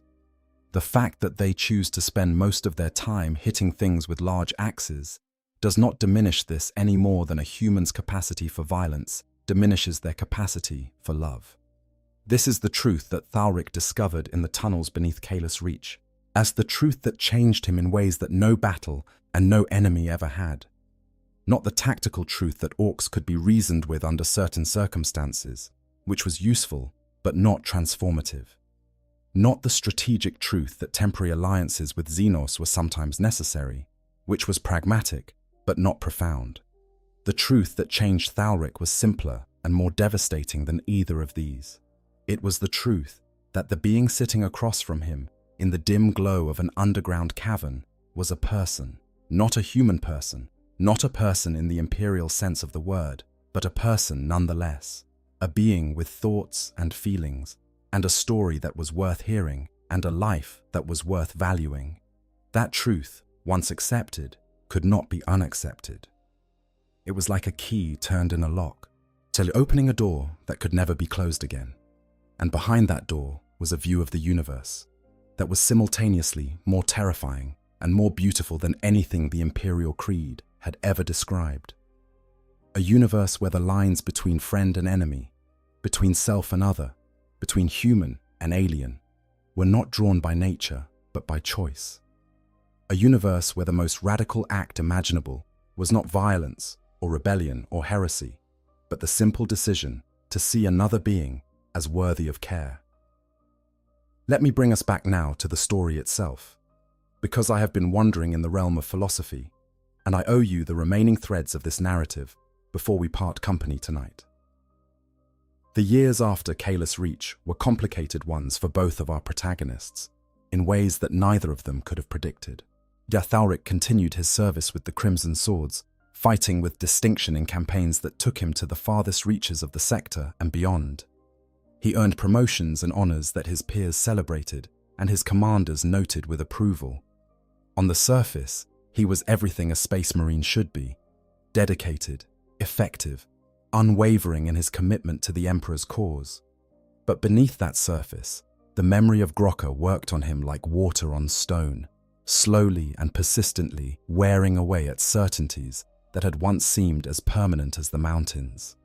He began to notice things about the Imperium that his conditioning had previously prevented him from seeing: the casual cruelty of its institutions, the suffocating rigidity of its doctrine, the way it demanded absolute loyalty while offering nothing in return but the promise of more war, more suffering, more sacrifice in the service of an emperor who might or might not still be alive on his golden throne. He did not become a heretic.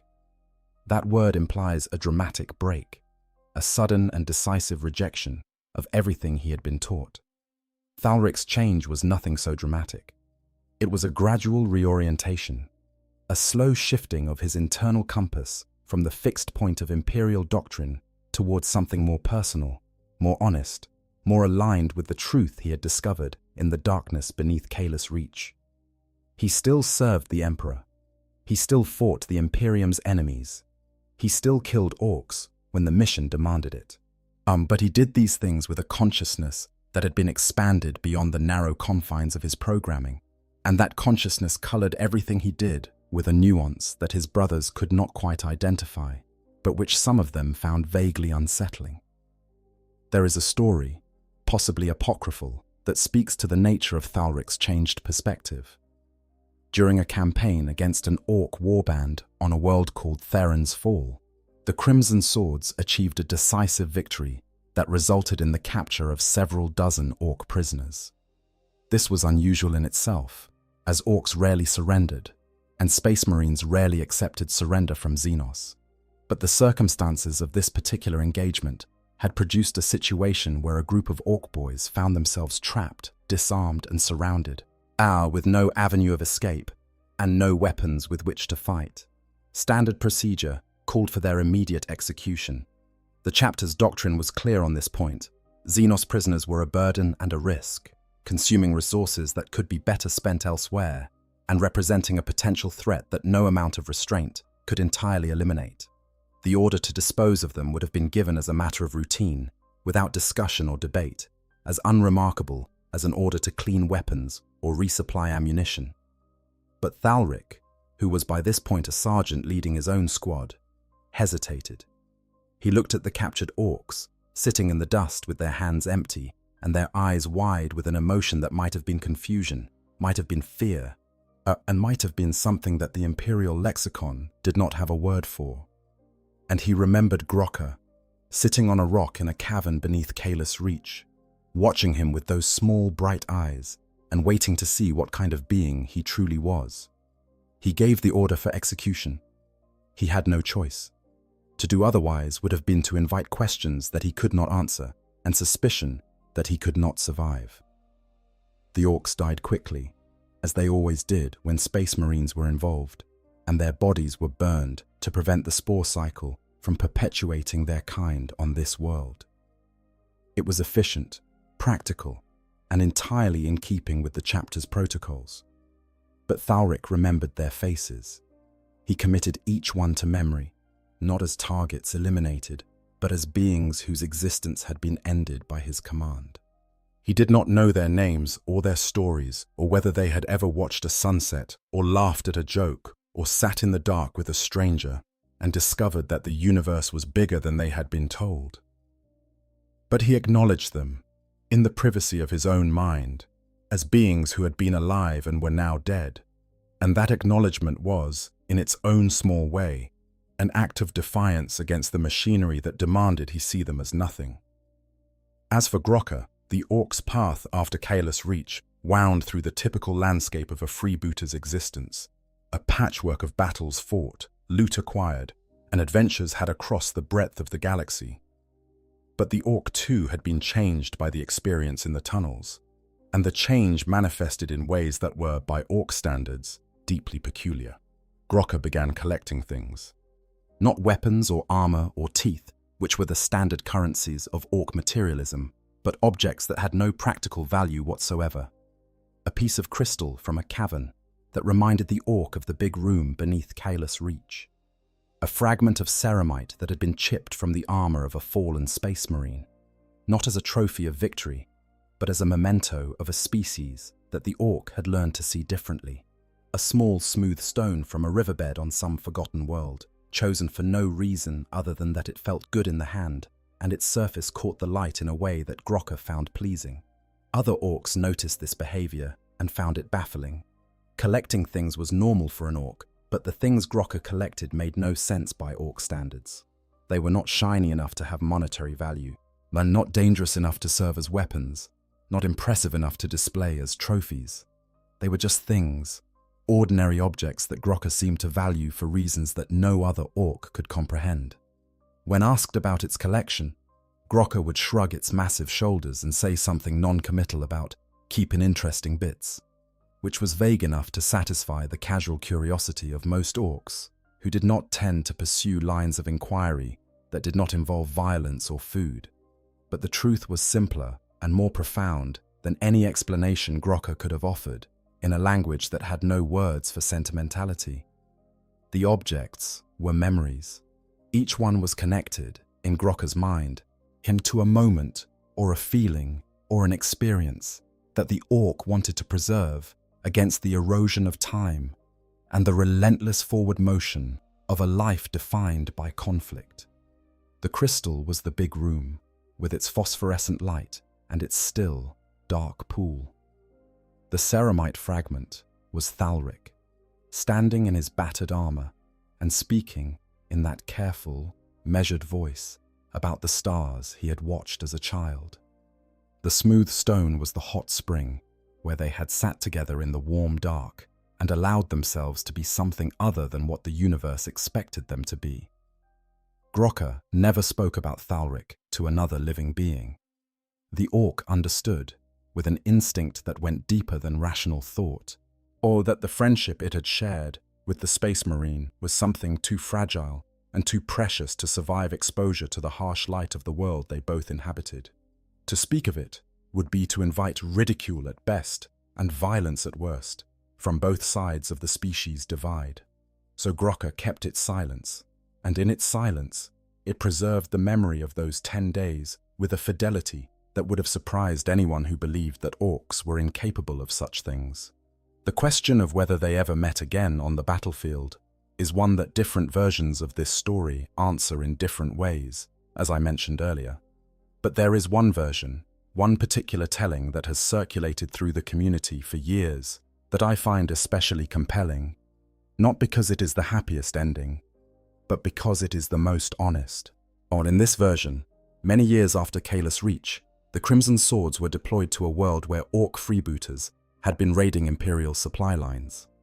The campaign was routine by Space Marine standards, a series of search and destroy missions designed to locate and eliminate the freebooter bases from which the raids were being launched. Thalric, now a veteran sergeant with decades of additional service behind him, led his squad through the wreckage of a freebooter camp that had been hit by an orbital strike earlier that day. The camp was destroyed, its crude structures reduced to twisted metal and smoldering wreckage. Orc bodies lay scattered among the debris, their green skins scorched and their crude weapons melted into unrecognizable lumps by the sheer heat of the orbital bombardment. It was a scene of total destruction. The kind of aftermath that Imperial commanders pointed to when they wanted to demonstrate the effectiveness of their weapons and the thoroughness of their approach to the orc problem. Thalric moved through the wreckage with his squad, checking for survivors and eliminating any that they found. It was grim, mechanical work, the kind that required no thought and provoked no emotion, at least not in a space marine whose conditioning was functioning within acceptable parameters. And then he found it, half buried in the rubble, barely visible beneath a collapsed section of wall, was a small collection of objects that should not have been there. A piece of crystal, its facets catching the light of the burning camp with a cold blue fire. A fragment of ceramite, its surface still bearing the traces of the Crimson Sword's heraldry. A smooth stone, river-polished to a soft sheen that felt cool and gentle against the gauntlet when Thalric reached down and picked it up. He stood there for a long time, holding that stone in his armored hand, looking down at the collection of meaningless objects that meant everything. His squad moved on around him, clearing the rest of the camp, calling in their reports, performing the 1,000 small tasks that constituted the aftermath of a successful operation. None of them noticed their sergeant standing motionless in the rubble, holding a small, smooth stone, and feeling something that his conditioning had no name for. He did not search for Grokka's body among the dead. He could not have explained why, without revealing things that would have ended his career and possibly his life. But he searched with his eyes, as scanning the fallen orcs for a familiar shape, a metal jaw, a scarred face that he would have recognized anywhere despite the years that had passed. He did not find it. Whether that meant Grokka had survived the strike and escaped, or whether the orc's body had been destroyed beyond recognition by the bombardment, or whether Grokka had not been in the camp at all when the strike hit, Thalric could not know. The ambiguity was a torment and a mercy in equal measure. He kept the stone. He slipped it into a compartment in his armor that was designed for storing emergency rations, but had been empty for years. He told no one about it, recorded nothing in his logs, gave no outward sign that anything had happened. But from that day forward, whenever his duties brought him into contact with orc freebooters, he fought with a particular intensity that his brothers attributed to zeal and his chaplain attributed to faith, but which was, in truth, something else entirely. It was the intensity of a being fighting in a war that had become personal in a way that no war should ever be. Not personal in the sense of hatred or vengeance, but personal in the sense of loss. Every orc he killed might have been someone's Grokka. Every orc camp he destroyed might have contained its own collection of meaningless, priceless objects. And every battle he fought added another layer of distance between himself and the 10 days of honest, uncomplicated friendship that remained the most meaningful experience of his long, violent life. This is the weight of the story, the thing that gives it its gravity and its staying power in the hearts of those who hear it. It is not a story about triumph or redemption or the eventual reconciliation of two warring species. The 41st millennium does not permit such things. It is a story about the cost of connection in a universe that punishes connection, about the price of seeing clearly in a world that demands blindness, about the terrible, wonderful burden of knowing that the person you care about most is on the other side of a war that will never end. And it is a story about memory, about the desperate, defiant act of remembering in a universe that is designed to make you forget. Thalric remembered Grokka, Grokka remembered Thalric, and in their remembering, they kept alive something that the 41st millennium had tried its very hardest to extinguish. The knowledge that connection is possible, that understanding is achievable, yet that the walls between us are built by hands and can be torn down by hands if we have the courage and the will to do it. This brings us, I think, to the heart of what makes this story so special within the Warhammer 40,000 universe, and why it continues to resonate with fans years after it first began circulating through the community. The setting of the 41st millennium is, at its core, a tragedy. It is the story of a species that had the potential for greatness, but squandered it through fear, hatred, and the stubborn refusal to see the universe as anything other than a battlefield. Humanity in the 41st millennium has access to technology that could transform the galaxy, to resources that could end suffering on a scale that is almost inconceivable, and to knowledge that could open doors to futures so bright they would blind those accustomed to the darkness.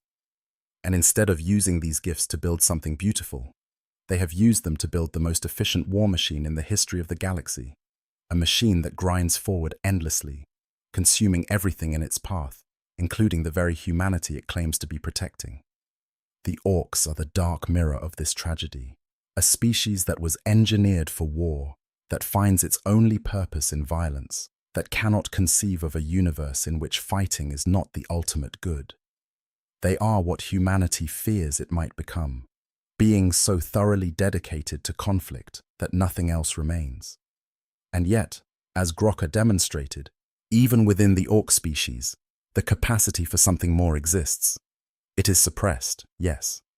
It is punished when it surfaces, but it is there, like a seed buried in frozen ground, waiting for the right conditions to bloom. The friendship between Thalric and Grocker is a rebuke to both civilizations. It says to the Imperium, "Your hatred is a choice, not a necessity. The aliens you have been taught to despise are capable of the same things you are, and your refusal to see this is not strength, but cowardice." And it says to the orcs, "Your violence is a prison, not a paradise. There are experiences available to you that fighting cannot provide, and your refusal to seek them is not bravery, but fear." Neither civilization will hear this message. Neither civilization can afford to hear it, because to hear it would be to question the foundations upon which their entire way of life is built. And in the 41st millennium, questioning foundations gets you killed, regardless of which side of the species divide you stand on. But the message exists. It persists, carried in the memories of a space marine and an orc who should never have met, should never have spoken, should never have sat together in the warm dark and talked about sunsets and stars and the things that make life worth living, even when life is mostly about killing and dying. It persists because the truth, once spoken, cannot be unspoken, and the connections once made cannot be unmade, no matter how much the universe conspires to erase them. And so we come to the end of our story, though it is not really an ending, because endings imply resolution, and there is no resolution to be found in the 41st millennium. Only the endless, grinding continuation of a war that has lasted for 10,000 years and will last for 10,000 more, and the small, precious, infinitely fragile moments of grace that make that war endurable. I want to leave you with one final image, one last picture to carry with you as you go about your day or settle in for the night. It is the image of two figures, one in battered power armor and one in crude, scarred metal plates, sitting side by side in the warm glow of an underground spring, surrounded by the soft blue-green light of phosphorescent organisms, listening to the distant drip of water and the quiet sound of each other's breathing. They are not speaking. They do not need to. Everything that needs to be said has been said, and everything that remains unsaid is understood. They are simply present. Here the two beings who have found in each other something that neither expected and neither will ever forget, sitting together in the only peace that the 41st millennium has to offer, the peace of knowing that you are not alone. The war above them continues. It will always continue. The guns will roar, and the armies will clash, and the dead will pile up in numbers so vast that they become meaningless, just more data in the endless ledger of the Imperium's wars. But here, in this warm, quiet place, beneath the surface of a world that is tearing itself apart, two warriors have found something that no war can touch and no weapon can destroy. They have found each other, and in the grim darkness of the far future, where there is only war and the laughter of thirsting gods, that is enough. That is more than enough. That is everything. I thank you so much for sitting with me tonight and letting me tell you this story. It is one of my favorites in the entire Warhammer 40,000 universe, and I hope that in the telling, I have done it some measure of justice. If you enjoyed this, if it moved you, or made you think, or simply gave you a comfortable place to rest for a little while, I would be deeply grateful if you would hit that like button and consider subscribing to the channel. Every like and every subscription helps me keep doing this, keeps me telling these stories in this quiet, unhurried way, and I would love nothing more than to have you along for the journey. There are so many more stories to tell in this universe, so many more corners to explore, so many more moments of beauty and terror and wonder waiting to be uncovered in the vast, dark, the endlessly fascinating galaxy of the 41st Millennium. I want to tell them all, and I want to tell them to you. So until next time, be kind to each other. Remember that the walls between us are never as solid as they seem, and if you ever find yourself trapped in a dark place with someone you thought was your enemy, take a moment to listen before you reach for your weapon. You might be surprised by what you hear. Good night, and thank you for listening. I hope you guys enjoyed the story. Make sure to hit the subscribe, like, share button, whatever you want. Give me some feedback if there's any. And yeah, sleep well.